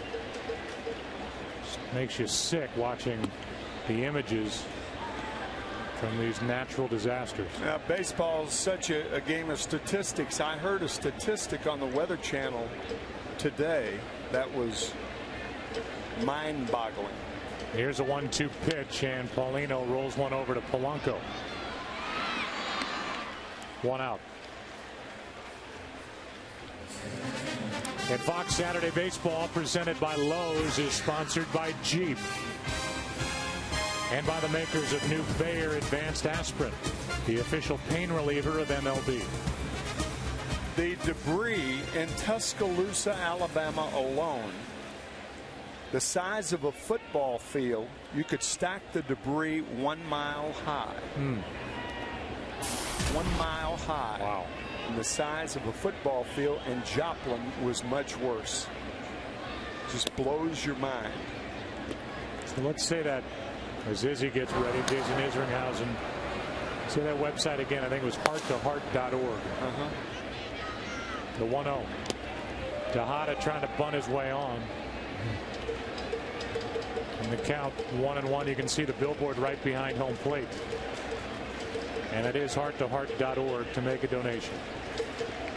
MLB and the MLB Players Association combining efforts. 2-1 on Ruben Tejada. We'll go for an update on that no-hitter after Tejada with Pelfrey on deck.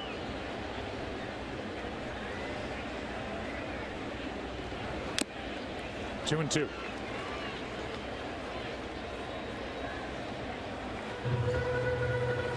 Mets climbed to the 500 mark last Friday at Yankee Stadium.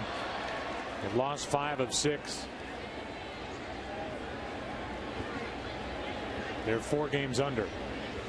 Leading here tonight 2-1 in the 7th. Rollins gets Tejada by a step. Let's go for a direct TV game break. Chris and Mitch.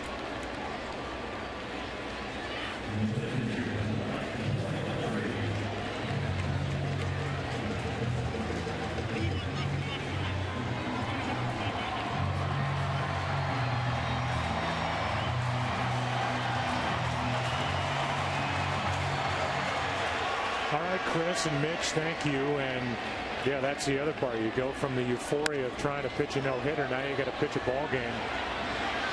Scoreless in the 8th. Meanwhile, a 1-2-3 inning for Hamels. He's been good. Pelfrey back to the hill into the 8th. It's 2-1 Mets.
streak and win cash prizes. Pick a player, pick a stat, start a hot streak. Pick 15 straight and win $15 in Fox Sports Shop Bucks.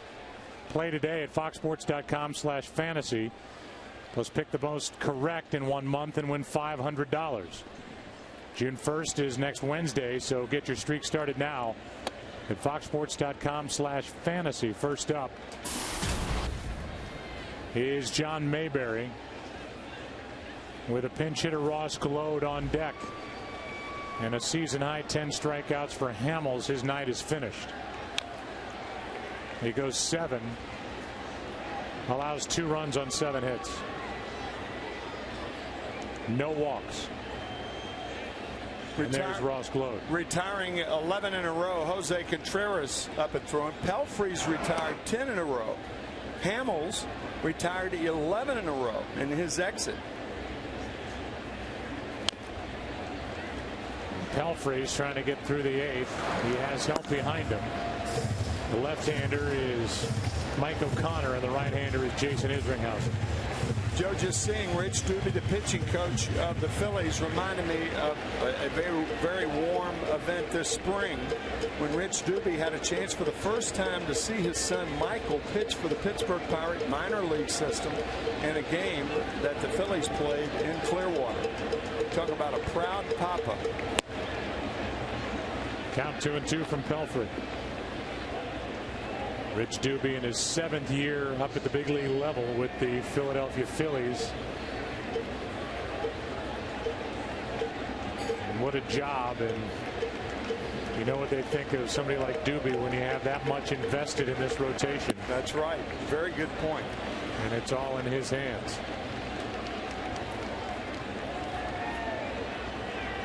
Whether it's that man, Roy Halladay, Cliff Lee, Cole Hamels, Roy Oswalt, who went 6 here last night, allowed 1 earned run, 2 runs total.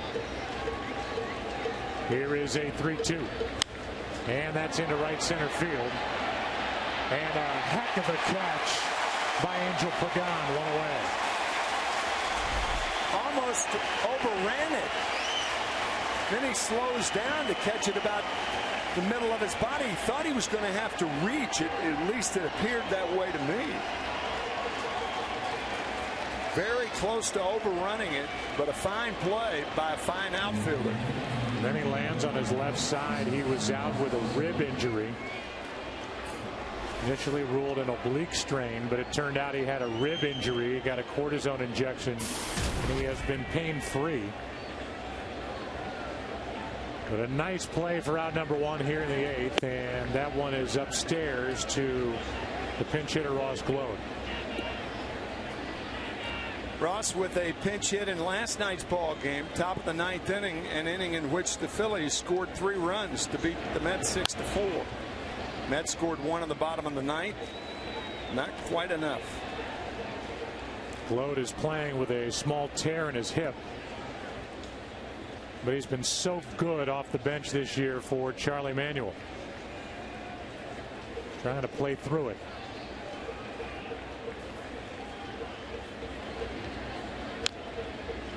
Already got 8 pinch hits in 26 at bats. That leads the big leagues. On deck is Rollins. On the top of the 8th, Pelfrey is pitching like an ace here tonight.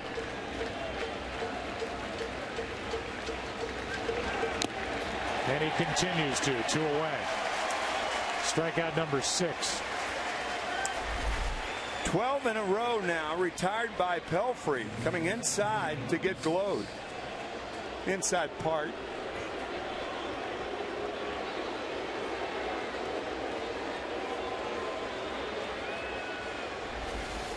And that brings in Jimmy Rollins, who is hitless tonight.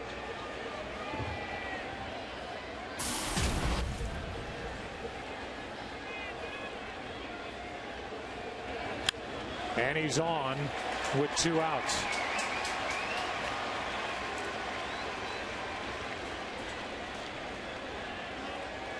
And that's going to be it for Pelfrey. This is a smart move by Terry Collins, going to the left-hander, combating the left-handed bat of Utley and also the wheels of Jimmy Rollins at first base. 2 for the price of 1. And this crowd should let Mike Pelfrey hear it on his exit. 2 out, tying a run on. O'Connor coming in. And Pelfrey will exit up by a run.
Seven-year-old Mike Pelfrey, he leaves. If he gets a decision, it'll be a win.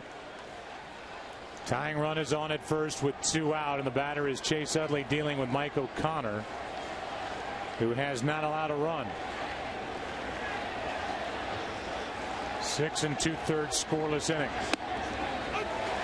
Strike 1. Opponents are hitting just .091 against O'Connor. Before this year, the last time O'Connor was in the big leagues was in '08 with the Nationals.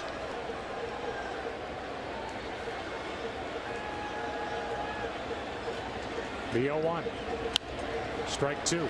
Yeah, in 2009, Mike O'Connor spent time with 3 different AAA teams, 3 different organizations. Mets picked him up, signed him as a minor league free agent, and here he is back in the big leagues. Nice story. Contreras will work the bottom of this inning for Phillies. I'm a little surprised Jimmy Rollins hasn't tried to run. Good time to run right now with the count 0-2 to Utley. There he goes. And he steals without a throw. That way you choose the right pitch. Breaking ball in the dirt, and I think that's what Rollins was waiting for. Fastball for a strike, and then a fastball fouled away. Breaking ball in the dirt, no play on Rollins at second base. He's not only fast, he's a very smart base runner.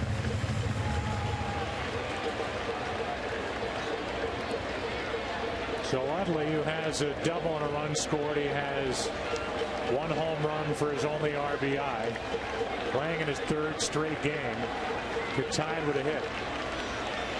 And a line drive into left field. Utley has tied this game.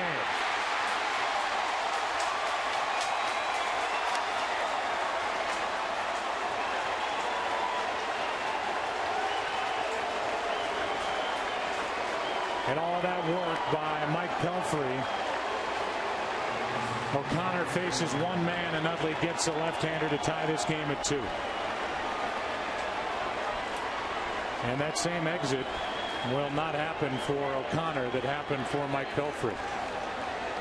Pelfrey was great. O'Connor could not get the lefty. And Isringhausen will come in with Placido Polanco coming up. Tied at 2.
Jersey, after giving up the game-tying hit to Chase Utley to tie it at 2.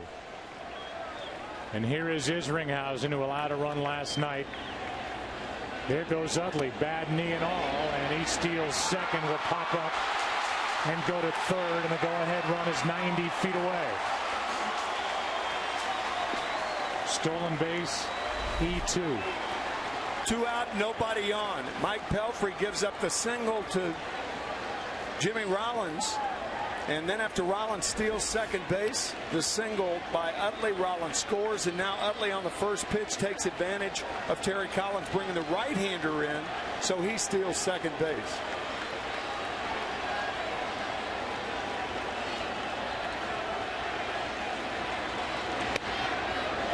And ball 2 up and into Polanco. Remember, we were talking earlier about a guy like Polanco that you try to ride the ball inside. That's what Isringhausen did to thwart a sacrifice fly in last night's game, facing Polanco. He's still back in there. Again. It's 3-0. Burdack is up, another lefty, with Ryan Howard on deck. You think Chase Utley back in this Philadelphia lineup doesn't make a huge difference? Well, I'll say. The 3-0, 3-1. And for a guy who missed 46 games with tendinitis and chondromalacia, which is a serious issue behind that right knee, looks like he's running pretty well. Yes, he does. Game tying hit. He's a go ahead run, and there's a strike to run the count full on Polanco. Phillies have scored 2 runs in tonight's game. Utley has scored 1. He's driven in the other. Polanco thought that pitch was outside, but as you can see, it caught the plate. So the count full. What good Polanco has been with 2 out and a runner in scoring position. And that puts runners at the corners. And that's going to be it for Isringhausen as we go back to the pitch-by-pitch to Utley. Fastball for a strike, and then the foul ball, and with the count 0-2, Rollins steals second base. That was the key. And now on a hanging curveball, Utley singles in the tying run.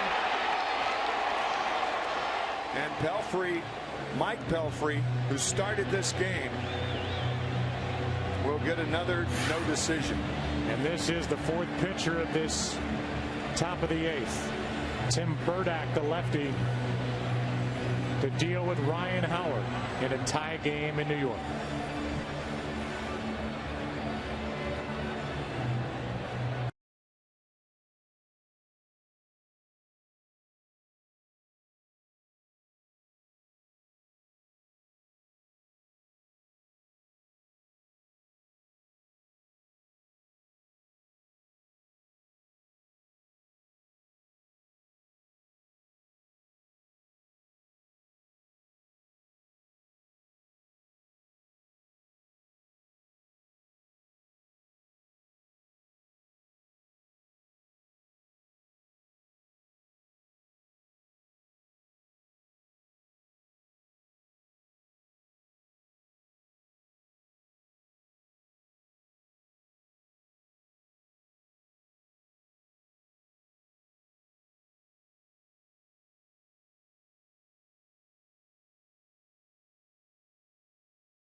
Next Saturday, back to our usual time, 4 Eastern, 1 Pacific.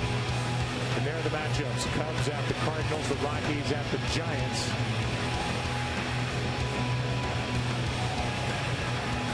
And that's back to a 4 o'clock Eastern start. Check your local listings for the game and time in your area up above. Aerial coverage provided by DirecTV. Get every MLB game of the most in HD. Call 1-800-DirecTV. 4th pitcher of the inning is Tim Burdack. And so far this season, Burdack has stranded 13 of 14 inherited runners. He has 1st and 3rd 2 out. And you see what he's done against Ryan Howard, who's just 2 out of 14 against this lefty. Ball 1 up and in. I'll tell you, Joe, if you're going to play the shift against Ryan Howard earlier in the game with nobody on, I think you've got to do it now in a game situation with the go-ahead run on at 3rd base. If you're going to play Reyes on the right side of second base earlier in the game in a situation where you're getting Howard to think, I think he's got to move over here in a game situation. I mean, you're really not hurt that much. Keep your 3rd baseman where he is and move Reyes over there. That's a big hole. Rocket into right, and the Phillies take the lead. Their first of the night. Utley scores. Polanco all the way around as Ryan Howard delivers with 2 out.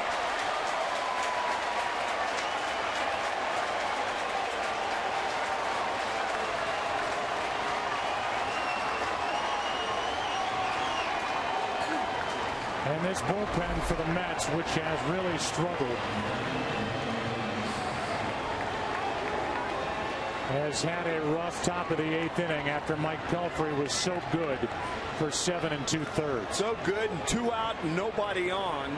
And here the Phillies have scored 3 runs already with 2 outs.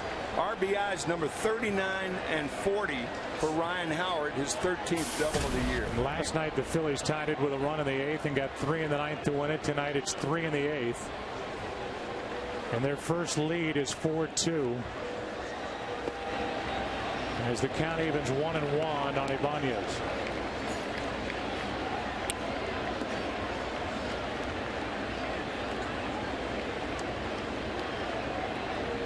Now the Phillies have Contreras getting set to try and preserve a lead and set it up for Madsen, who is 10 for 10 in save chances so far this season for Philadelphia. Strike 2 on Ibanez. Remember, Cole Hamels was pinch hit for by Ross Gload earlier in this 8th. Both starting pitchers have been affected by this 8th inning.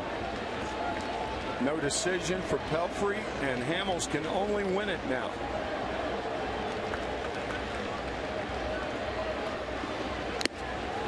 And the inning is over, but the Phillies get 3. And this crowd lets the Mets bullpen hear it.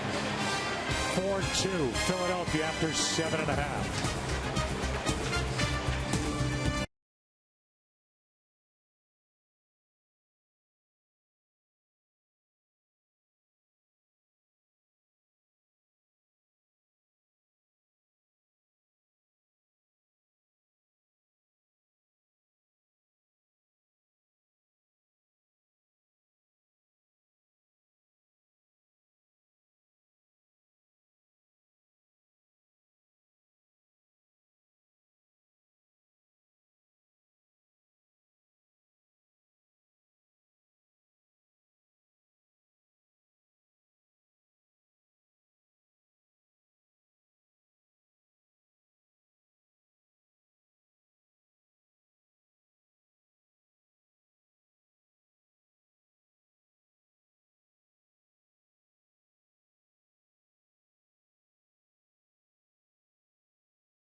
Is sponsored by DirecTV. Don't just watch TV.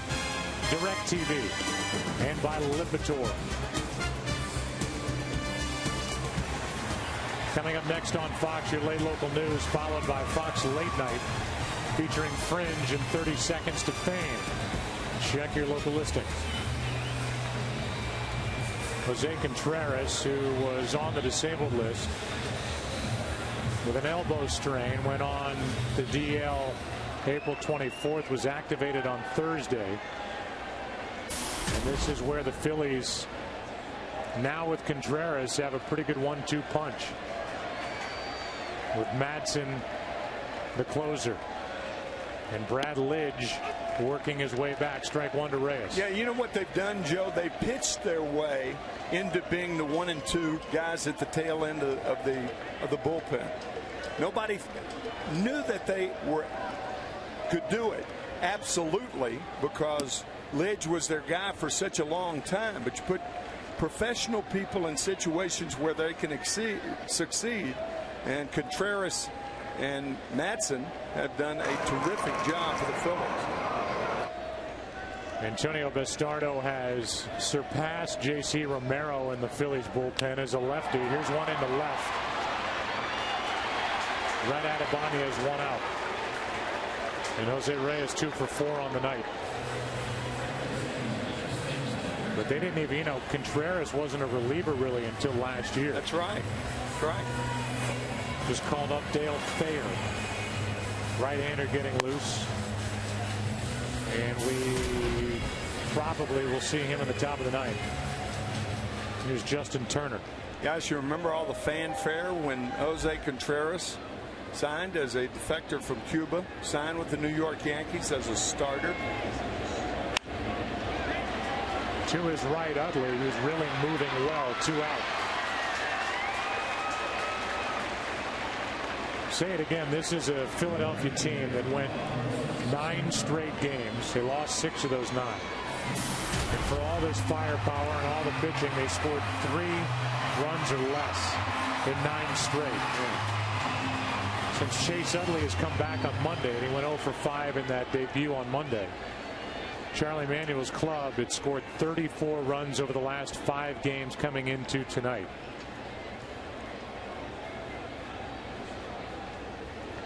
With 2 out, Beltran takes a strike. I don't know that the Phillies knew when Utley went down in spring training if he'd play at all. Oh, I agree with that.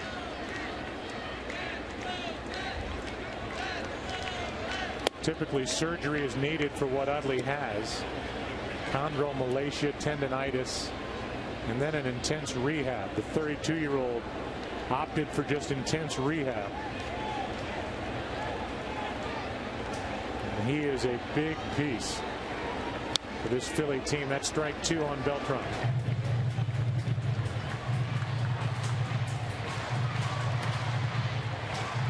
Carlos tonight is 0 for 3.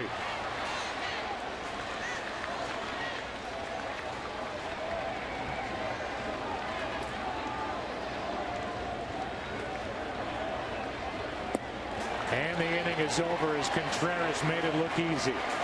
We go to the ninth. Philly fans are having a blast as they lead at 4-2.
Dale Thayer is into the game, and he misses Off the outside part, ball one. Thayer was pitching really well at AAA Buffalo. There are his numbers, his third season in the big leagues, first appearance here with the Mets. They had him during the spring. The count 2-0. Thayer at 4 saves was 2-0.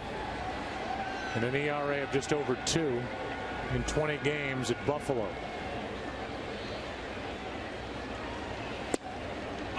Two and one. Terry Collins telling us that he saw Dale pitch 1 inning this spring. 1 inning. Saying that reports on him as a guy who goes after the hitters, and that's what he wants him to do right here. Counts 2-2. Ruiz, then Dominic Brown, then John Mayberry.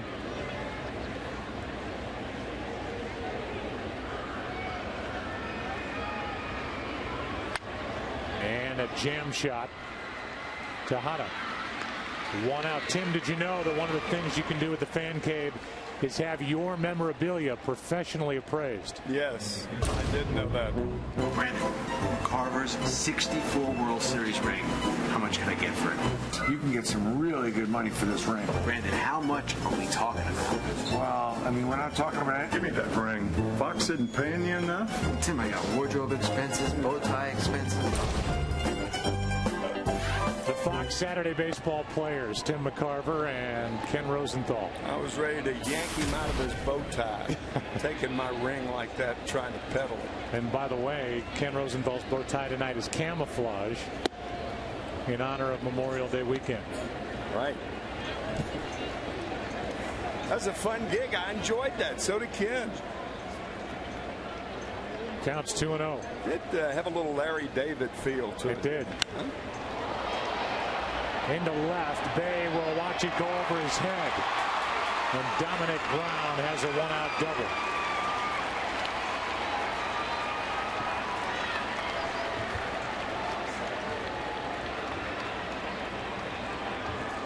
Ryan Madsen getting loose. It's funny, you know, you asked Charlie Manuel before the game, we did, anybody in your bullpen not available? How are they doing down there? He said, they haven't complained to me. He is not worried about making guys tired.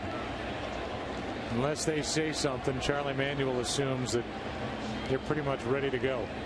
With the exception of Baez, who threw 73 pitches in 5 scoreless innings in that 19-inning affair won on Wednesday night, Thursday morning by the Phillies over Cincinnati in a 6-hour, 11-minute game. Big rip by Mayberry, strike one. Wilson Valdez is 1-0 for the Phillies. He is the first player that started a game and then won the game as a pitcher since Babe Ruth did it back in 1921. 90 years. The 0-1 is on the inside corner, and Valdez, who got a lot of playing time, filling in along with Pete Orr at second base for the injured Chase Utley. Look at that. That blows me away. October 1st, 1921. Counts 0-2 on Mayberry. Runner at second, 1 out, and that's too far inside. Kenny, you have more on that game? Valdez, first of all, came up with a little bit of a sore elbow, but he should be okay. But Danny Baez, that was his longest outing since August 24th, 2002. That was when he was a starter for the Indians. And you would think he would have gotten a lot of congratulatory text messages, and he did. But he also got one from George Sherrill, his former teammate with the Orioles, who said, great game, terrible at bat. He had one at bat in that game, top of the 16th, and struck out. Didn't get much love from his former teammate. And that was Baez, who was unavailable tonight, but he's about ready to go if the Phillies need him tomorrow. Play made by Thayer. On the ball hit by Mayberry. Down at second is Dominic Brown, 2 out for Ben Francisco, pinch hitting. Ball 1 high. One perfect inning by Contreras with a strikeout.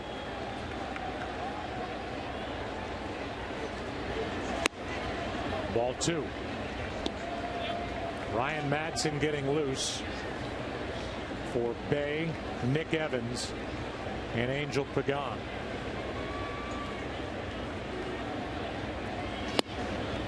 There's a strike, although the Mets have 4 left-handers on their bench. Tolley, Murphy, Willie Harris, and Pridey.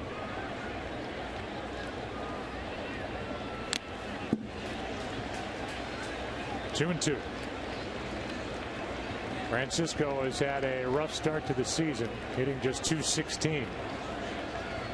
And at some point, whether it's Friday or Saturday of next week, Phillies will be ready to activate Shane Victorino unless he has a setback. Yeah, I get your drift. It's going to be tough. This will help. Yeah. Francisco with a pinch hit RBI double. And it's 5-2 Philadelphia here in the ninth.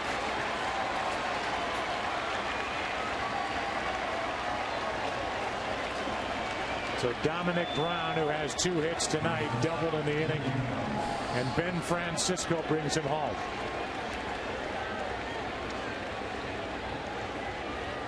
That'll bring in Jimmy Rollins. Now it's a 3-run lead, so the Phillies have had late inning fun. And a team that has averaged just under 7 runs per game since Utley came back is up to 5 with a chance for more. And they won't get it here. Jason Bay ends the inning. Phillies get a run. Bottom of the 9th inning, trying to take the first 2 games of this series. They lead at 5-2.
Is presented by Lowe's. Producer of tonight's game is Pete Macheska, the director Bill Webb, and he has his camera trained on Ryan Madsen, who is 10 for 10 in save opportunities. Associate director tonight Brian Biederman, broadcast associate Eric Mandia, technical director rather is Jonathan Evans, and the pregame show produced by Don Bowie.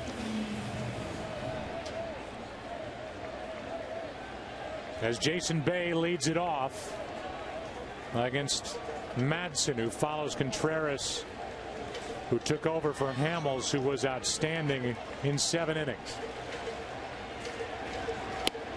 Ball 1 outside. Jason Bay with a single off Ryan Madsen in last night's game. Daniel Murphy is on deck. He'll be the hitter for Nick Evans. Good changeup. And then the count evens 1-1. Well, the Mets have not had a base runner since the 4th inning. The Ronnie Polino 1-out single. And the Mets on the heels of one of their worst weeks in franchise history. And that is not an overstatement. With all that's gone on and the comments made in the New Yorker and Sports Illustrated by Fred Wilpon, the owner. That's on the outside corner, 2-2. Trying to bring in a minority investor. We talked about that earlier. And now they are in danger of dropping their 6th of their last 7 and losing to their division rival, the Phillies, and Tim blowing late inning leads in each of the first 2 games of this series. Yeah. 2 losses in Chicago. I mean, you chalk those up to bad weather, horrible conditions.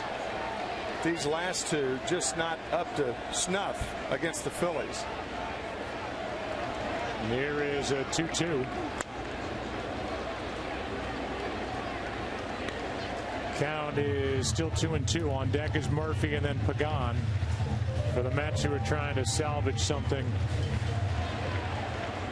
and excite the fans who are left here in the 9th inning. A lot of Philly fans.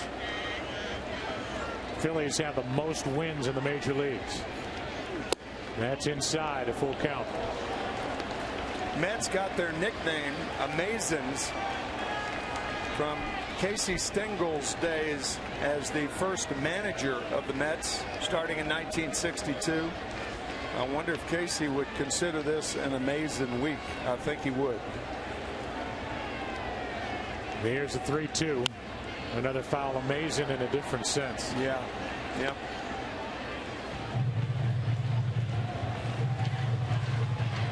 Meanwhile, one thing the Mets have been able to count on for the most part, the early part of the season, has been their bullpen. In the last 2 nights, that bullpen has let them down. The 3-2. In the air to right for Dominic Brown, 1 out.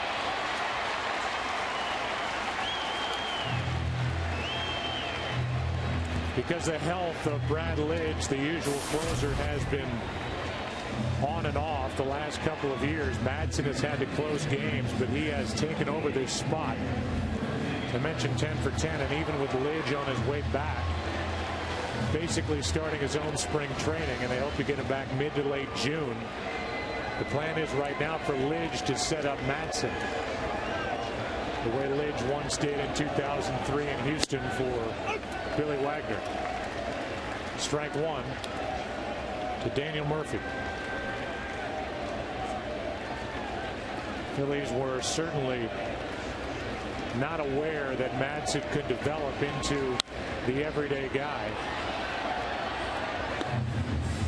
But they had Contreras go 5 for 5 early. He got hurt. Madsen trying to make it 11 for 11. And he has always had great stuff. Just got a piece. Kenny Rosenthal. Madsen wasn't sure he could do this. He wasn't, Joe, but he had a conversation with his agent, Scott Boras, said he wasn't comfortable in the role, and Boras told him, hey, you can't succeed at anything if you've got that kind of mindset. And then Madsen heard from someone else something that Tim's old friend Steve Carlton said, which is pitching is basically an advanced game of catch with the catcher. And that was said by Steve Carlton. That's right. An elevated game of catch. Forget the hitter, throw to the catcher. Here is a 1-2 to Murphy. Good pitch in on the hands. Murphy fought it off. I think since breaking his big toe on his right foot when he kicked the water cooler last year, he missed 2 months of the season. I think Ryan learned an awful lot and matured and doesn't do that anymore. 2 hops to Polanco. 2 out. Those coolers don't move. With a Philly win and a Met loss, the Mets will be 9.5 out. Florida 2.5 out. Florida lost last night in LA. May have not started yet.